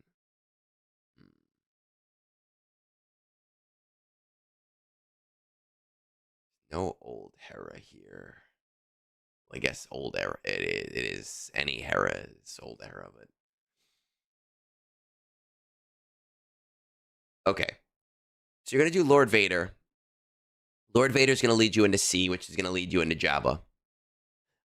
You are going to finish up Profundity. While you're finishing up Profundity, because it just makes sense. I say this every single stream. The best time to fleet farm is when you don't need that fleet, because then you can just leave it at 4 or 5 stars and let it build up free shards. But while that's starting, you are going to start slow farming whatever needs to be slow farmed here. Now, I would Kyber Lightspeed token Disguised Clone Trooper because you want to do clones and he's a Cantina farm. I would Kyber Lightspeed token General Syndulla because she is a Cantina farm. But I would start slow farming towards all of these characters. Maybe doing 1 refresh a day on Padawan Sabine, and you'll be able to get to that extra tier for Huyang and hope to get more Huyang shards. But Ahsoka is going to be your next major farm. I think it's you're way closer than you are with Hondo in terms of sharding. You're going to get your Peridia Patrol at least to Relic 7, so that makes sense. You're going to get her event to Relic 9. You only need Ahsoka at Relic 9, so it makes so much sense. And that is probably going to lead you into, I'd say, like the 4 to 5 month mark, but it's definitely where you want your account to go right now. Is Disguised LST? Oh, Disguised might not be, you're right. Disguised might not be eligible. Hold on. I forgot. I am so used to the fact that he's not, that he's old. He's not old. So ignore that. I don't know if Disguised Clone Trooper will be eligible once Cassian comes around, to be completely honest. Let's see. Well, I can't even check.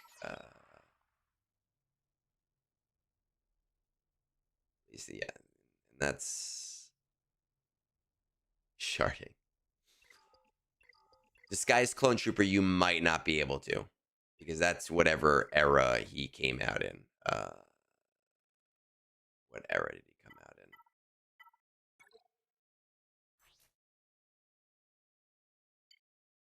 era of Revenge of the Sith. Yes, so Apple just got accelerated, but it doesn't necessarily mean that he's going to be eligible for the Kyber Lightspeed token, because this does specifically say released in the Legacy era or earlier, right? This maybe will change in the future. I don't know about, because I think era of cavalry units are eligible for that. But we are correct that Disguised Clone Trooper might not be eligible. General Syndulla is eligible for the Lightspeed tokens and is Cantina farmable. But she's going to be your next big thing. So again, you're already eligible for Leviathan. You're going to finish Lord Vader. You're going to finish C. You're going to finish Jabba. You're going to start working on your Profundity. You're going to start working on your Profundity, and while you're working on your Profundity, you are going to be sharding for Ahsoka. New Bad Batch are not included in the new LSTs, so as of right now, it seems like they have not updated the Lightspeed tokens. It was my understanding that it was going to be roughly the year mark where they would become eligible, but maybe they're going to take some leeway there, and it's just Spectre and below that are eligible right now. But definitely going for Ahsoka at that point, that's going to bring you to the 4 or 5 month mark. Focus and prioritize the Enoch team to Relic 7, because, I mean, if you're going for Ahsoka anyway, you might as well get that resource event up as soon as possible. For your clones, again, with Disguised Clone Trooper not being eligible for the Kyber Lightspeed token, I would honestly keep them at a slow farm. I know you want to use your toys with the Lord Vader team as soon as possible, but I would probably keep it to a slow farm for now while you're working on the other things, especially because I can only imagine that you are going to be pretty Zeta crunched going forward. Let's move on. We've got Kadir, which I hopefully am pronouncing correctly, who put theirs in 2 weeks ago. But asked me not to do theirs last week because they were not available at that time and they wanted to be around. So hopefully they are still in chat. I can only presume that they are still in chat. Somebody did ask me a question up ahead here. Hi, Egnards. Please help with my dilemma. I just unlocked Glat and Satil, but only have 6 Zetas out of 10 for both. How do I prioritize which to apply? And also, which do I relic first? I mean, I would personally be first of all, it depends on where you are in GAC. Satil is really good at killing the stranger. And I feel like if you don't have Satil, people are going to put the stranger on defense for you, which kind of sucks. But at the same time, Ahsoka's resource event is one of the best resource events in the game right now. And I really strongly believe that people should prioritize it. So I honestly would go full into Ahsoka just to make sure that I qualify for that and just to make sure that I'm in a good position for that. Shadow, be well, man. Happy Easter. But I mean, if you don't, you're probably just going to get high today and pass out, but happy Easter. All right. Now let's get into Kadir. Let's see. I have his account, finished 45, 49 with Finalizer. I am farming for Marauder Star. I give LST for Marauder Pilots. I work on Executor and Profundity ships. I wait for Razor Crest and Biston U-Wing for Fleet Arena money. I have 228 of 330 on Razor Crest, 138 of 330 on Outrider. I did go for so many other teams at the same time, and now I lost myself. Now I'll tell all of them. I pushed myself for Remnant, but Kairos are stopping you. Same for Poncho Brothers. For Leia, I almost finished the stars, just a little for Lobot, Chirpa, and Lobot. 2 Lobots. For Jabba, I give R5 for R5 required characters. I will give Fennec Shan the 10th anniversary LST. For JML, I only need the JTR. I will open Bo-Katan when Beskar Mando is given. I worked on Balin, but things coming in the way. I only need GM stars. I think about Gungans because I buy the pass and it gives 2 Gungans recently. Give 1 more with the tank LST, so I think I should give the Kyber LST for the last one. I love the Gungans. I'm a big fan of the Gungans. My Gungans fuck. I don't think that they're a priority team. I know that the last set there were Gungans in there, and you could get 2 of them, and it's really nice. But I don't really think that they're a priority team for the majority of players, personally. And it sounds like you're a little earlier in the game, so it's probably not something you necessarily have to do. Now, I understand that this was 2 weeks ago. You may have already applied these Lightspeed tokens. I have no idea. But I would maybe consider not going for Gungans at this point. Same for Afra. I give 2 droid tokens and Hondo for already 66. Only Sana is waiting. And same for SK. I will give Dash a Kyber Lightspeed token for Profundity. I did give an R5 for Talon for my G12 Treya team. I love Palp and Mara, so I give her a Kyber LST too. We can take 24 to 25 shards per TB for Riva. I give my Omicron to Stormtrooper Luke and R2, R3 for Stormtrooper Han and Leia. And I try to make teams for GAC. Whew. Work on my CLS now because CLS is a good team and fully required for Jabba and Leia. I bought the Bane Lightspeed bundle. I bought SLKR and Finalizer packs. I bypassed for 3 or 4 months and maybe buy 1 LSB per 2 months or something. And I really don't have any Zetas. I don't know what to Zeta and what to Omicron. And lastly, I will have 5 Kyber LSTs. 1 for Admiral Radas, 1 for Dash Render, and I don't know any other characters. I don't want LST for any of the Kyra Light characters, any characters I gave Kyra Tech to. So what I would say, and this is what we were talking about earlier with Heir's team and his stuff, the best thing you can do with Lightspeed tokens is apply them to the things that you are working on, right? People like to ask me or ask other content creators, what characters should I specifically do? It's a very hard question to ask.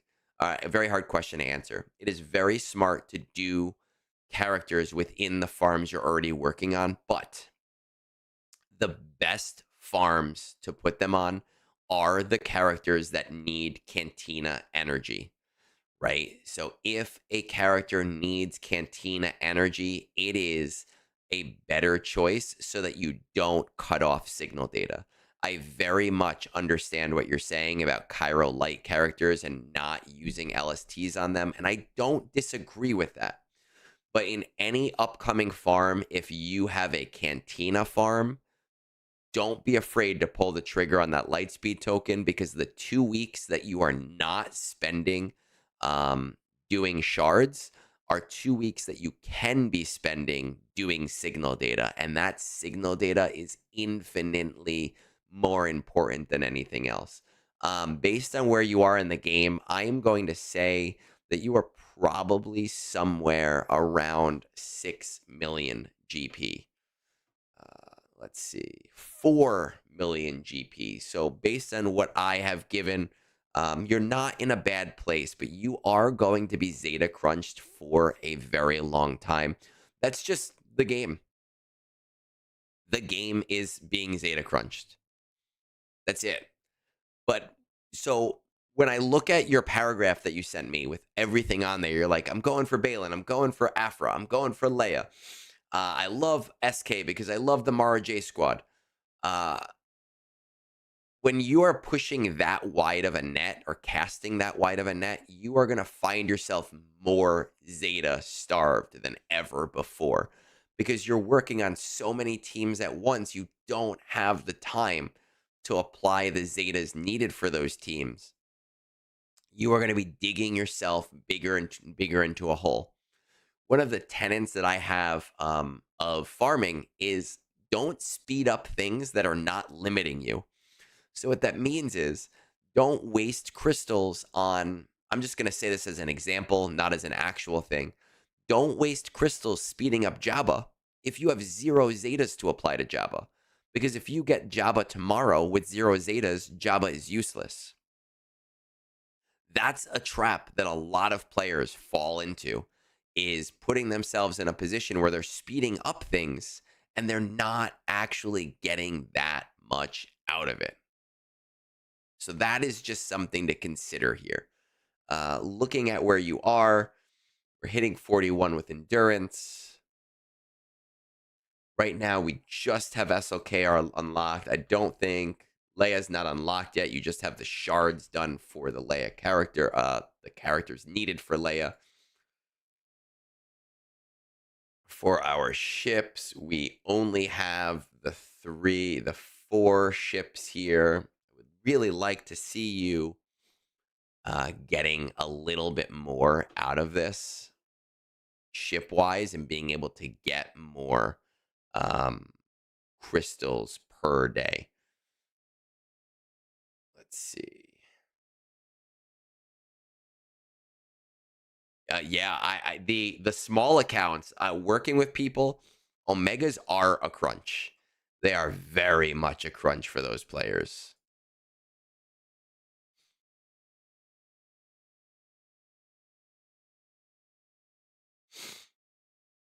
What does your fleet arena look like? Do I have that in here? I don't. You're working on executive and profundity ships. You're waiting for Razor Crest, but what does your fleet arena actually look like?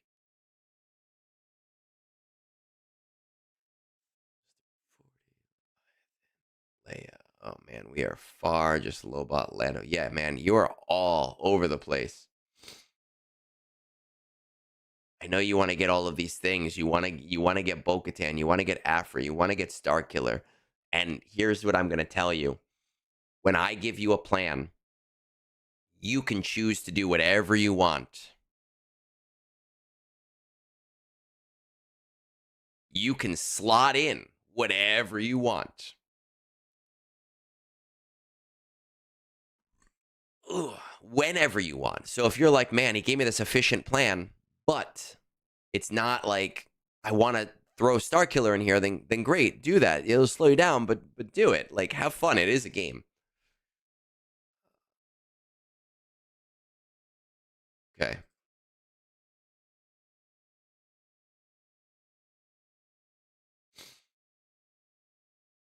If you have all those executors can be really annoying to fight as a mirror match. You're going for so much, man.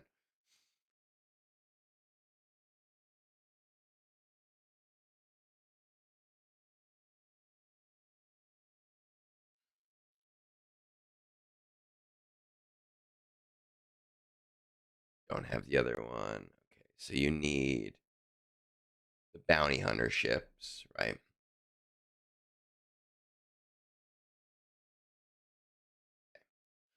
What I would be doing if I were you is I would be strongly going for profundity right now. And I know you're going to need to get Millennium Falcons. You're going to need to get bounty hunter ships. I think is it for any? No, it's not for any bounty hunter ships. I think it's for very specific bounty hunter ships. Let me just confirm. Solo Journeys, Millennium Falcon.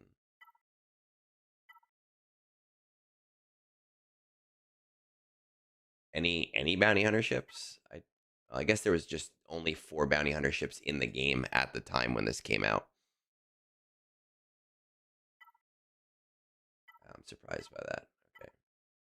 I would be working towards profundity because profundity right now is going to be the quickest way for you to increase your fleet income because profundity mirror matches are a lot less of a pain in the ass than executor mirror matches.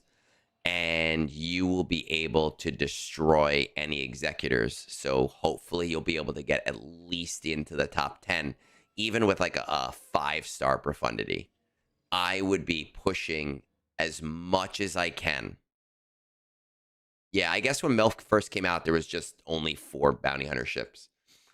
I would be pushing as much as I can towards getting this profundity up. As much as I possibly can.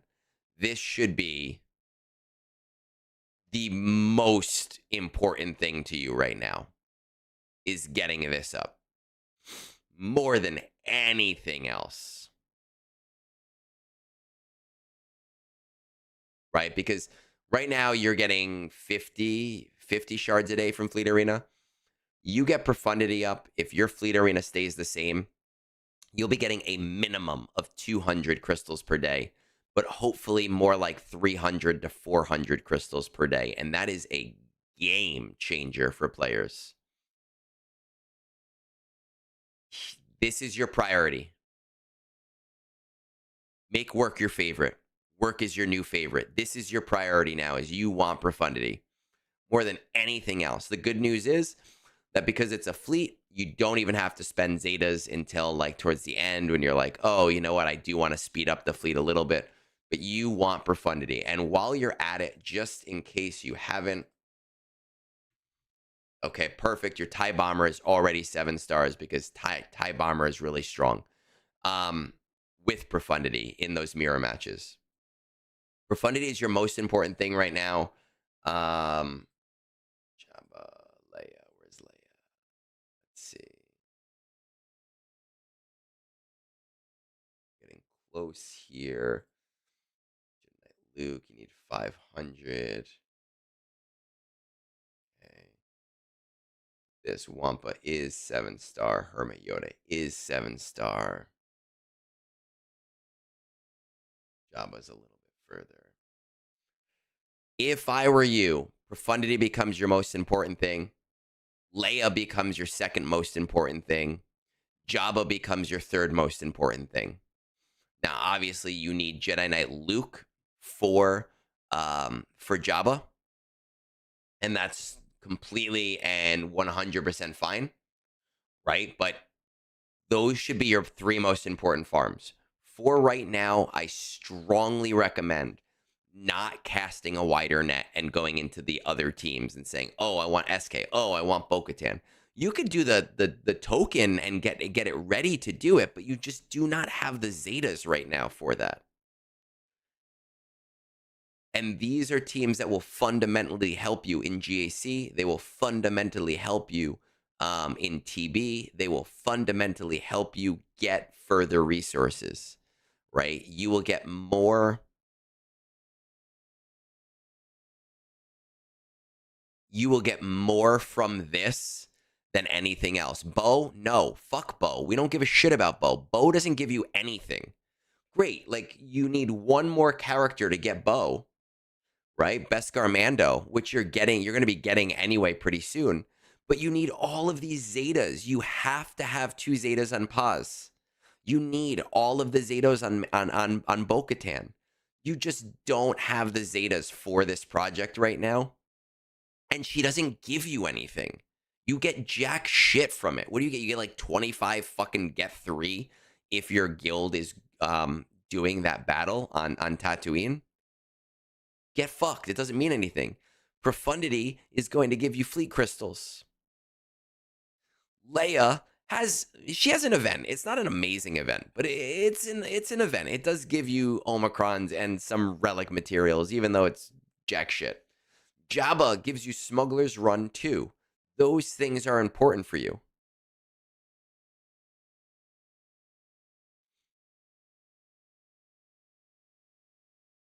If your guild is saying, hey, you have to have it by June, then you have to do it. You know, I can't do anything about that.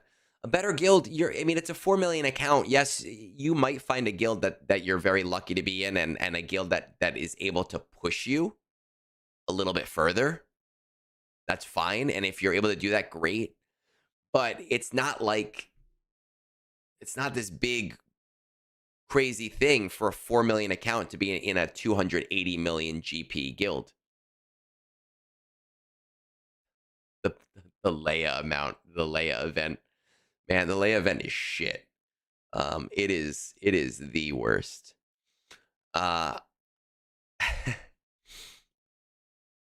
Your guild's average is 5.81 million GP. You're at 4 million GP. You're not in the worst guild ever, but I very strongly would push profundity. And very strongly push into Leia, then Jabba, then Jedi Knight Luke. Remember, if you want to change guilds, you don't have to be in a Turkish guild. There is a lot of global guilds. There are a lot of global guilds in this game.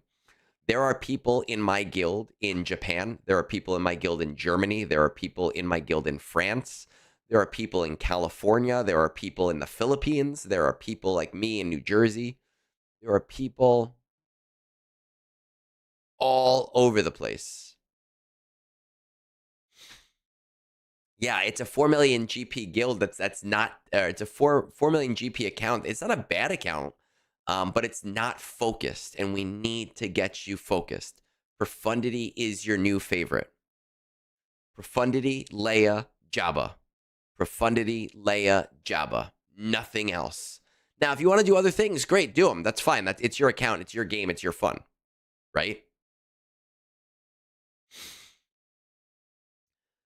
Remember that there are global guilds all over the spectrum of the game. So, no, you're not getting into a 600 million guild.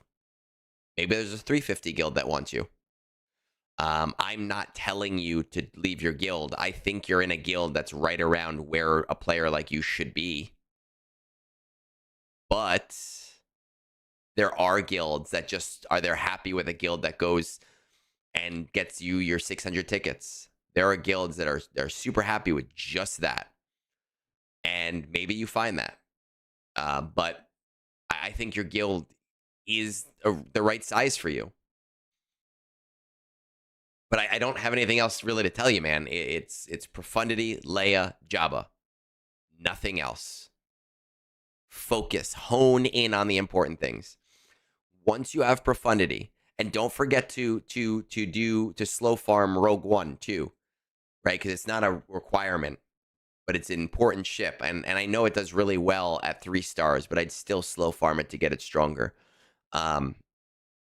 Once you have Profundity, you're going to be getting more crystals per day, and that's going to make everything else speed up.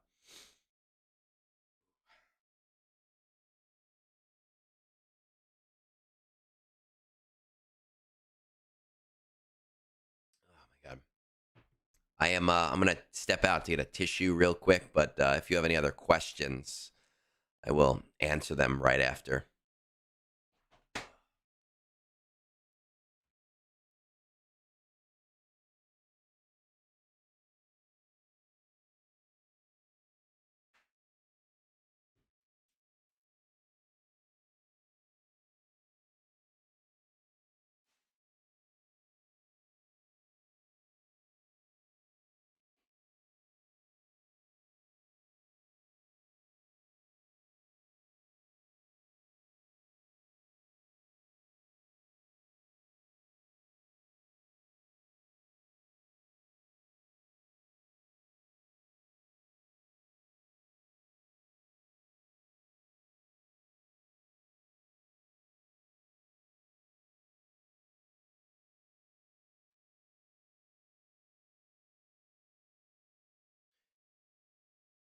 Look, again, when I talk about targets for a token, it really is less about specific characters, and it's more about being smart about where those characters can be, right? So when you look at those, when you look at the things that are upcoming for you, let's see. When you look at the things that are upcoming for you, I would target the things that are cantina farms. So I think, is Dash a cantina farm? Dash Rendar is a cantina farm. I'd 100% do Dash Rendar because you don't want to waste that on him. Jin is no kind of farm. What is Radis? I think is a hard node farm, right? But Radis really shouldn't slow you down. For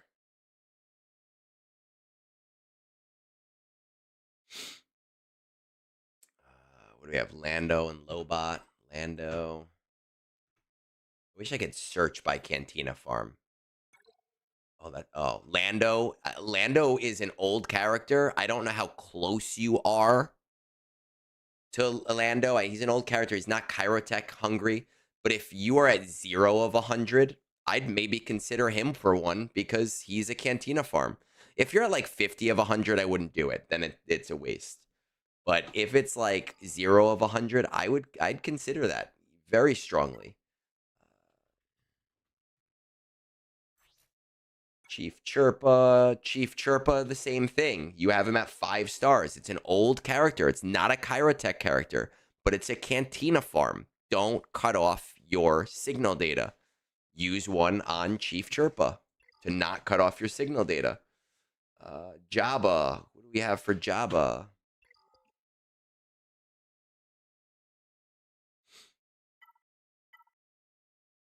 Jabba, you already have Aura Singh at R7 or at 7 stars, and she is a Cantina farm, so she's not one that needs to be done. Not Mob Enforcer. What about Skiff? Skiff, I don't think is one. Skiff is a hard node. Have Greedo already farmed up. Jawa, I think, is tokens.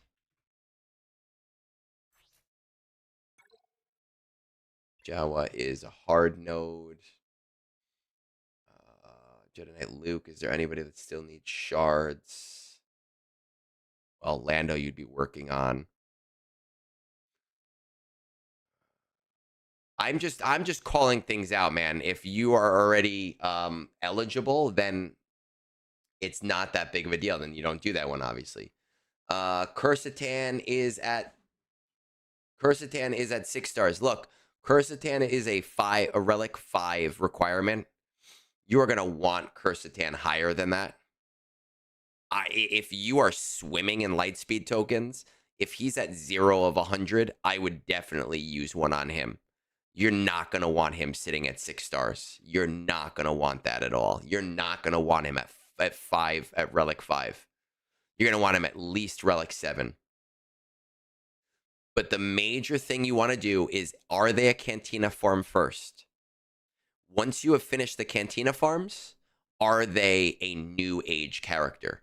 Are they someone that is Kyrotech heavy? So Admiral Radis is Kyrotech heavy. Use one on Admiral Radis. Leia, I think you have all of the Kyrotech heavy characters. Jabba, Skiff is a Kyrotech heavy character. You're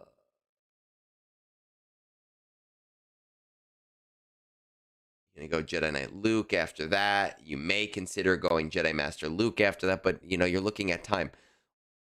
Just, those are the rules to follow. I'm going to kill you, Ani. I swear to God, man, I'm going to kill you. Don't. I'm going to delete you. The rules to follow for Lightspeed tokens are they a Cantina farm? If yes, do it. Once you're out of the Cantina farms for characters who are part of your upcoming journeys, are they new characters? Are they Kyrotech heavy characters? Then do it. I mean, I wouldn't even, you're thinking so far in advance right now. Right? Right now, your job is get to profundity more than anything. You don't have Fury class, so there's no reason to go for, oh wait, no, hold on. I was looking at characters. You don't have Fury class. There's no reason to go for Leviathan stuff yet. Leviathan character, for the Sith Assassin, no, because you're going to need to do the Sith ship anyway. So you're going to be farming those two things at the same time. I would just focus very strongly on those 3 things. And then once you start to get towards the end of those 3 things, if you start to go, wait a second, I have all these extra lightspeed tokens, what I use them on, then you can start saying to yourself, okay, I have 2 more characters for Afra, and I want to use it on Afra because I like Afra. Great, cool, then do it. Star Killer, Mara Jade, and Kyle Katarn. Great, do it. You can start thinking about your side farms for when you're done with that. But those are the important things right now. All right, we're going to try to do one more for today.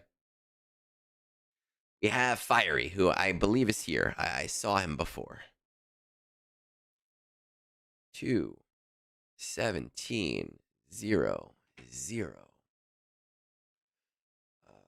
Let's go over to 17, 0, 0. Let's check it. Kadir. Here we go. Fiery. Top 20 of your fleet arena. 3 7-star Leviathans, 1 other 6-star Leviathan, lots of Executors and Profundities, so a newer-ish account. All Assault Battles, all CT3, so that's kind of nice. What are you currently working on? JMK Ult, also gas. Are you dead set on continuing? Farms you're doing? Maybe. How high do you value efficiency versus fun? 60-40. Any favorite characters? No. Proving Grounds, all characters besides Satil are unlocked.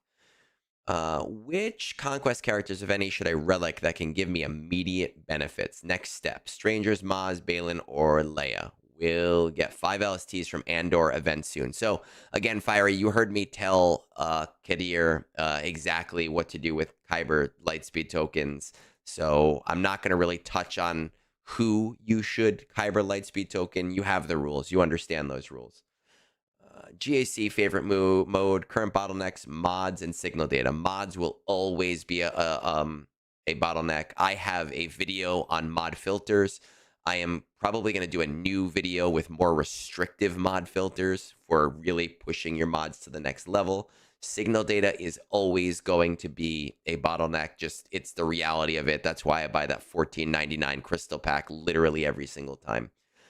It's interesting that there's only 3 7-star Leviathans and 1 6-star Leviathan and all Executors and Profundities, because I feel like this is a newer shard, but that your account is fairly caught up. I'm going to say somewhere around 11.5. Well, what are we missing? Maz, Balin, and Leia. I want to say around 11.5 million GP. You're lucky I'm still on. Oh, boy. Oh, boy, user. Oh, man.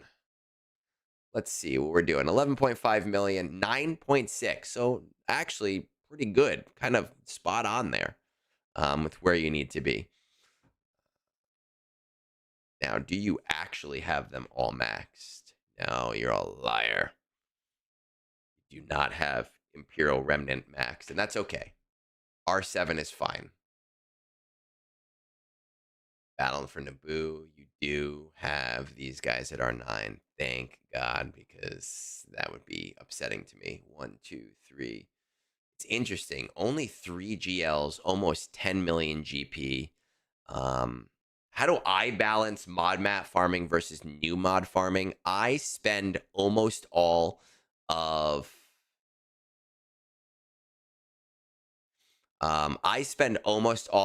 my refreshes on mod materials. So I'll show you what I do here. Hold on. No, what I mean by spot on, user, is that he's doing much better than where he should be. So what I do is in the morning, I do 3x refreshes of mod materials. And then when any other mod battles I do in the day, I will do on, not on mod battles, I will do on mod challenges to get mods. The majority of my new mods, because I do buy the episode pass, is from not episode shipments, the mod store, but the episode ones. And from buying them for credits. That's where I find mods that look like fairly okay for me to try out. But all of my refreshes most of the day, go to mod battles, and then any extra energy goes to mod challenges. That's how I do it. And then I have very extensive filters. Manage mods. Right, so I have very extensive filters that I utilize for deleting mods, and I'm actually building them up even further to make them more restrictive now that I'm kind of in the end game. Because I don't need shitty mods. I don't need mods that, if I go to the bottom, this mod is probably going to get deleted. It's basically useless to me. Well, at blue, it's not terrible. I'd roll it once. But at purple, all of these purple mods with 9 speed are basically useless to me. So those are probably going to end up getting deleted. All of these 9 speed yellows, they're going to get deleted. All right, let's see. 3 GLs: Jabba, Sith Eternal, and Supreme Leader Kylo Ren. You have Executor, you have Leviathan. That's beautiful. I'm assuming you're doing top 10. Yes, you are.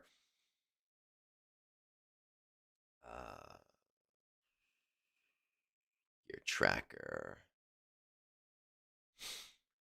Is GM good for Kyber LST? I have 5 stars in G12. Would it be...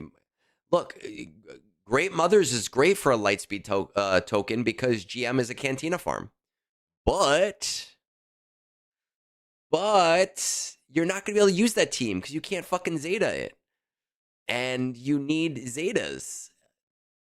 Right? So I would hold off on Great Mothers right now. Ray, we're not close. JML. What do we need for JML? JML is really not that bad. Okay. You're working on JMK's ult right now. Lord Vader. It looks to me like maybe you bought that bundle. But Snorlax, you saw his account. He needs Zetas. He is all over the place. We need to get him refined. We need to get him tight on something very specific right now. Don't make him more all over the place. Balin is... Okay. Thrawn, which is close. Marek and Shin. Soka. And no one cares about Jar Jar. Leia.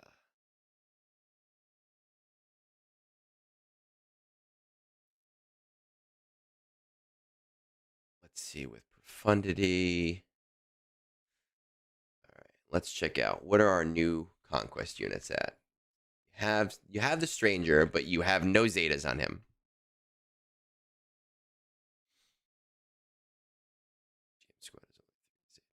GM Squad is only 3 Zetas. That's great, but he is an unfocused account that needs to focus right now. Right? That's the purpose. That's the thing. He only needs 3 Zetas. Yes, but he needs to focus on things. He needs to prioritize things right now. Star Killer's got Zetas. Have Hate Fuel Maul. I mean, Stranger's going to be a very good offensive squad. He's not really a defensive squad anymore because you have no Steel. Maz, what are our pirates looking like?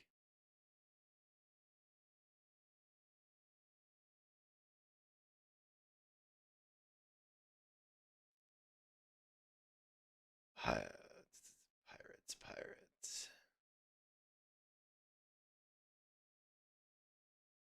Pirates are not great. So Maz not going to do a lot for you until you really build a pirate squad right now. What are you doing in the raid? 3.9 million.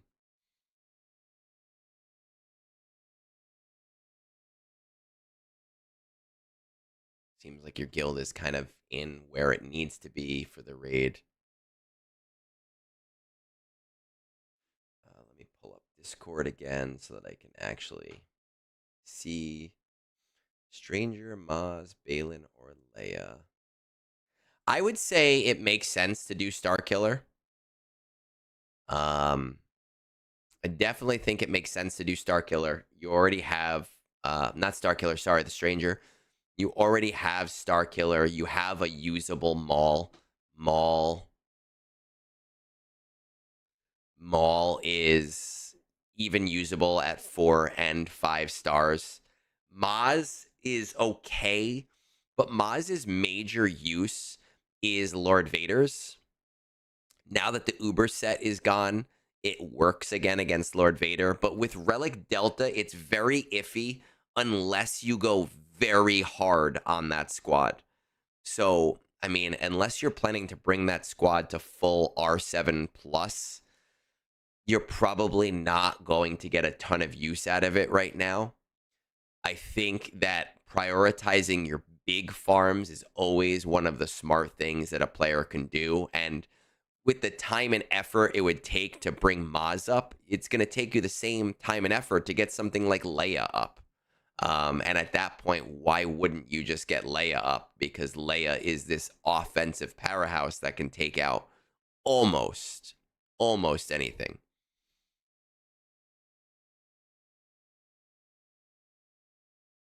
They will not give you, for Cassian, they will not give you era level currency. I can check. Let's see. Because I know you got 8,000 in tier 3, I think, last time. Era level currency. You don't get any for tier 5. You do not get any era level currency. You just get era currency for tier 6 and crap for tier 7 or regular 7.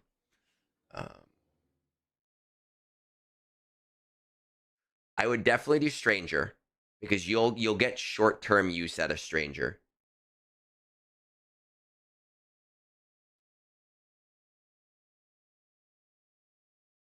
I like the Balin team. I really do.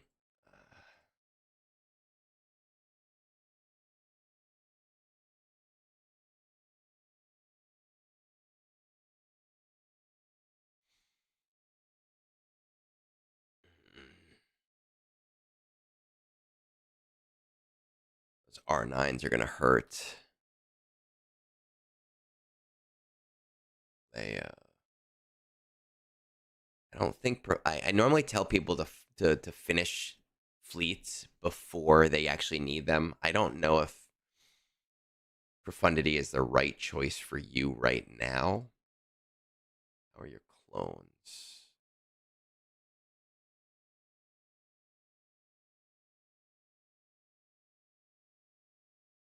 They're all there, but they're not relicked. So maybe we're going to hold off on Lord Vader for a little while.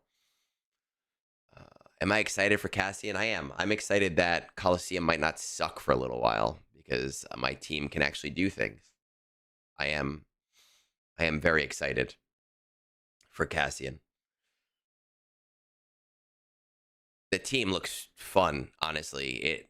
It's confusing, but the team does look fun.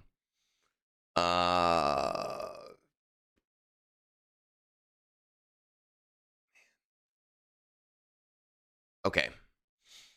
Honestly, I would do Stranger short term, no matter what. And then I think you have two choices.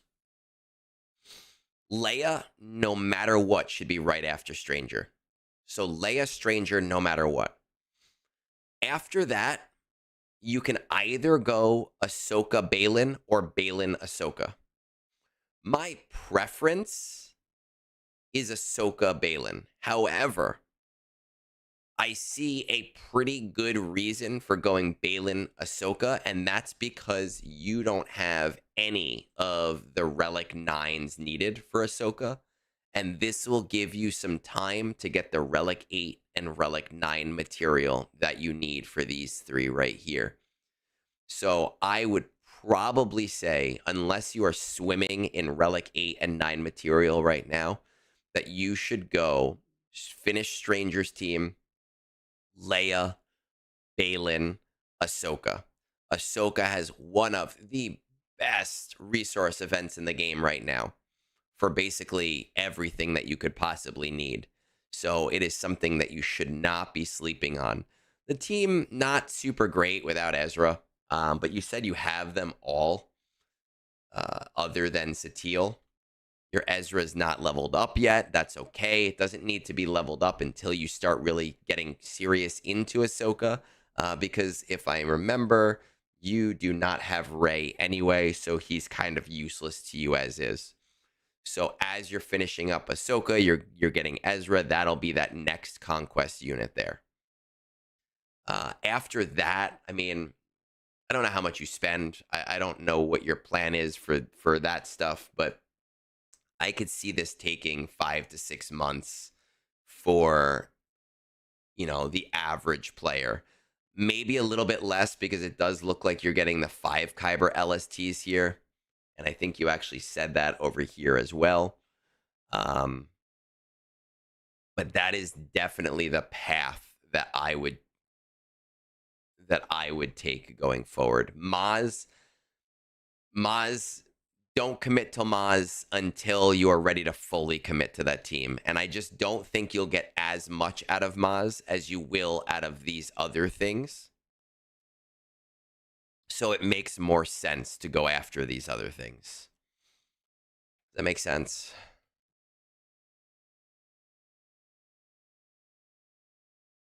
Am I making sense or am I making dollars? 5 to 6 months sounds crazy long to you. 5 to 6 months is in the timeline of this game is not that crazy long for, for the majority of players. Not everybody is user. But Storm's made some great user jokes earlier. You should go back and find them.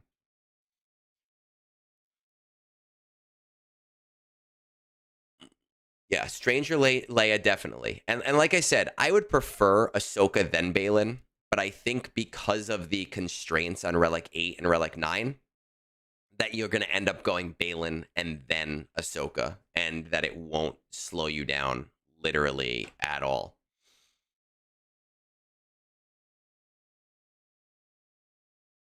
You have any other questions?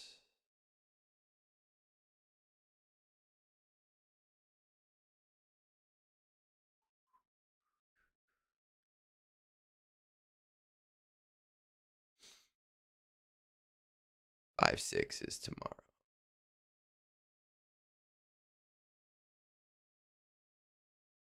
5, 6 is months. Yes. I'm confused by the revelation there. If you have the mats where you feel like it won't slow you down, I would do Ahsoka before Balin because you'll benefit more from it. Do I have more time? I do. I will have a little bit of time. What's up? What's up, user? Is this like an on-stream time or an after-stream time? Because I know we talked about doing egg draws today, but I am sick and I do have a splitting headache, so we might. I don't understand. 5, 6 months is tomorrow. I don't fucking get that. I don't understand what that means.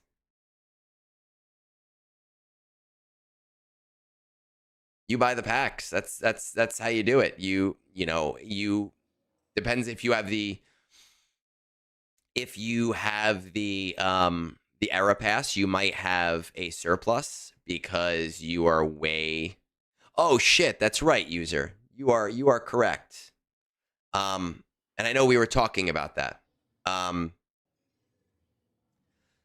me go back into the game real quick. Hold on.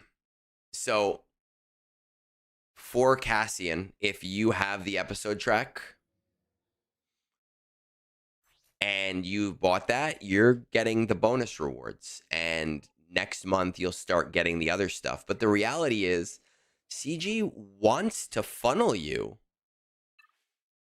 into buying either, where is it? Either buying these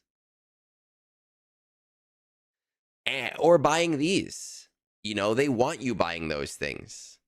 So I buy these every once in a while when I need them. I would always plan to if era is important to you. Some people, era is not important to them at all, and they are just getting the character for the Kyber Lightspeed tokens.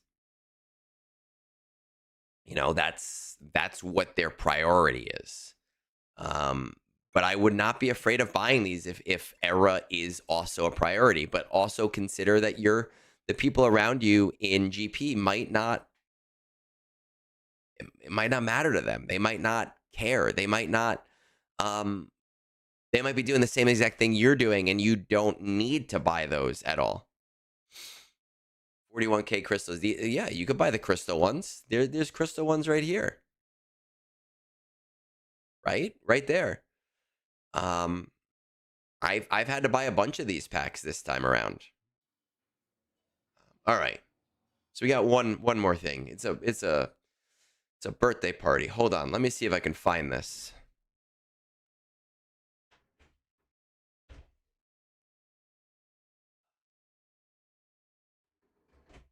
I did. my goodness. This is the user account 1 year anniversary, 1 year birthday. So we're going to put on our Star Wars birthday hat for it that I bought 2 years ago for way too much money, but is still, I guess it's still paying off because I bought it. I wore it last year for my birthday, and we're wearing it today. I don't know if user has any questions about his account. I can't imagine that he has any questions that I personally haven't already answered. But I mean, this is what an account looks like at 1 year when you have the resources to spend in 1 year. Just by comparison, my account is 14.781 million, and I think you surpassed me about 2 weeks ago. I'm a little bit annoyed that you are in CAW because I was trying to get a spot for you in Sleeping Gungalorians. That would have been pretty solid, and it would have made my life a hell of a lot easier. It is a silly account. It is a fucking silly account. I mean, you look at, where are my Zetas? I'm going to pull up my account too, just to compare Egnards' profile. Where's the Zeta and Omicron thing? Isn't it here? Zeta. Oh, so 410 Zetas, right? As a comparison, I have all of them. I have all the Zetas. It's 448. So in 1 year, you are pretty much done with Zeta. You have only the shitty Zetas left. Omicrons, you have more Omicrons than I do. I have 109. You have 145. I don't know how many Omicrons are in the game, but I know, looking at your account, when we try to plan out Omicrons, that I've already told you that you have all of the great ones on in the game. You are at what, 3777 in Kyber 1 right now. Just to compare, my account is lower. 3726. Now 3726 is I'm unranked in Kyber 1. What is the bottom ranking? The top 50 is 4053. My ranking. So at 3726, I am right about 1,100. So at 3777, you're probably somewhere around like 800 in total GAC in the game right now. I mean, it's a silly account. It is a fun account. We have 1, 2, 3, 4, 5, 6, 5. Let's sort by Relic 10 because, man, what I wouldn't give to have you in Sleeping Gungalorians. 1, 2, 3, 4, 5, 6, 7, 8, 9, 10, 11, 12, 13, 14, 15, 20, 25, 28 R8s. R8s. Holy shit, I just went back in time. 28 R10s on the account. I don't think you have any characters. I don't think you have any characters that are not relicked. So your lowest relic level characters are right now the R2s, and the characters that are not there. Like it is a crazy account. Mod score, let's see. Those are rookie numbers. What do we call them? Poverty accounts? What is our mod score? Let's check this out. I'm going to go over to Discord, admin bot, mod score. So I'm just going to do my mod score first to kind of see. My Omega score is 11.45. My Omega top 110 is 26.76. User, what is yours? Let's see. Ally code. We're going to pull that up. Your Omega score is 10.59, so just under mine. I still am beating you in mod score, which is nice. Your top 110 is 24.72. Mine is 26.76. So I am still beating you there as well. But I mean, I had 10 years to build my mods. You are literally right below me, right behind me. And you have been playing for just the year. You must have somebody on your side that you're working with. You must have somebody behind the scenes that helps you with the planning. There's no way that somebody who's only been playing for a year is able to coordinate all of this, especially if they live such a busy life and have such a busy schedule with everything going on and making the fat ass stacks of cash that allows you to pay for this stuff. How much money you've spent? I don't know. Someone asked how much money you spend. I know you're not going to give us a full exact number, but I will tell you that it is definitely in the thousands each month. Because he, I mean, we go into his store and there'll be nothing for sale in his store. I have had to make user a spreadsheet that tells them exactly what not to buy and what not to spend crystals on. There was a time when anytime the assault battle with Count Dooku came around, the one where you could get mods, that he would refresh that first tier. And by the way, you can refresh that first tier like 20 fucking times. And I had to yell at him like a million times to get him to stop refreshing that. But it is a lot of money. It is a lot of money. Again, though, you know, user knows my stance, and everybody else here probably knows my stance as well, which is that if you have the money to do it and this is what you want to do with your money, then fucking do it. I don't care. As long as your bills are paid, as long as your family is taken care of, as long as you are providing for yourself in the future and preparing yourself for the future, if you want to spend money on a mobile game, spend money on a mobile game. If that is what makes you happy, do it. Don't let anybody else get you down on that because it's stupid, right? The same people who are like, oh, you shouldn't spend money on this are going and spending $400 to go see a football game and then another $300 in concessions, and they're holier than thou. Do what makes you happy. That's what it is. It's a great account. I kudos to the person who helps you with it. I don't know who that is. I don't know who that may be. Hopefully they will get you into the Kyber top 100 in not too long, not too short of order. We will see what happens there. That person definitely deserves tons and tons of accolades at that point. And beers and wine and whiskeys for getting you to the point where you are in the game. Philip helps user. Philip right now, he's just getting back from Disney and he has like no Datacron, so we're all laughing at Philip. You know, but yeah, I'm not a football, a FIFA or World Cup kind of person. But I did hear about those $10,000 tickets, and it's fucking insane. Like, fucking insane. So fucking insane that YouTube is going to demonetize this stream with the amount of crazy stuff. Egnards, we know it's you. I know. That's the whole joke, Hobnob. The joke is that everybody knows it's me. And he does. He has a buy me a beer program where you can buy me a beer. And some people keep me very well intoxicated. And that might be the reason why I have such a headache this morning.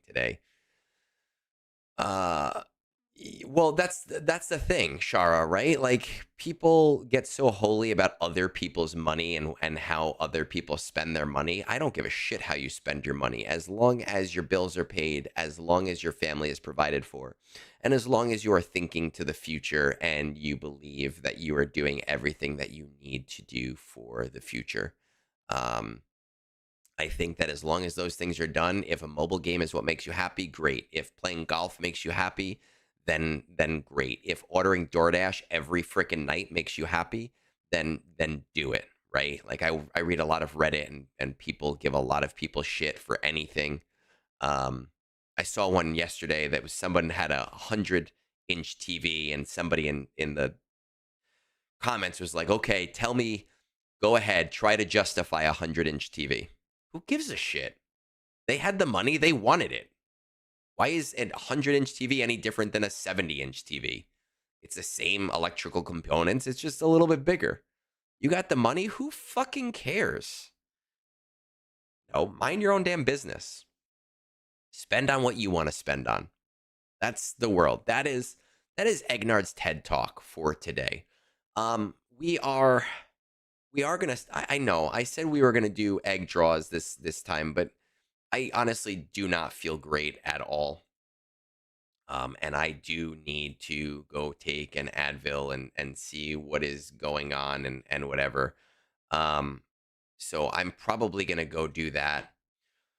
Look for some stuff for me from for next week. If you are watching on YouTube and you're not currently subscribed, rectify that. The school year is tough for me. I don't get to put out as much content because of work. So it has been a very, very, very stagnant last 3 months for me, which kind of sucks. But hopefully I am looking to get some mod stuff out, and maybe we'll get a conquest guide out. I honestly don't know if I'm going to do one this time because it just seems really easy and it seems pointless to do the conquest guide, but we will see what happens with that. Let's raid out. I think the only person on, he's not playing this game right now, but the only person on that I'm aware of is Nooch, so we will raid into him. Well, Soul, that's the thing, right? You would not be happy spending money on the game right now. And that is fair if you're not happy with the money. But if you're happy with it, who cares what other people spend? If somebody is happy with their spend, great. Let them be happy with it, even if you're not happy with it. And that's the point, right? That's where we go with things. But with that said, if you celebrate, have a happy Easter. Have a great rest of your day, and look for some stuff in the near future.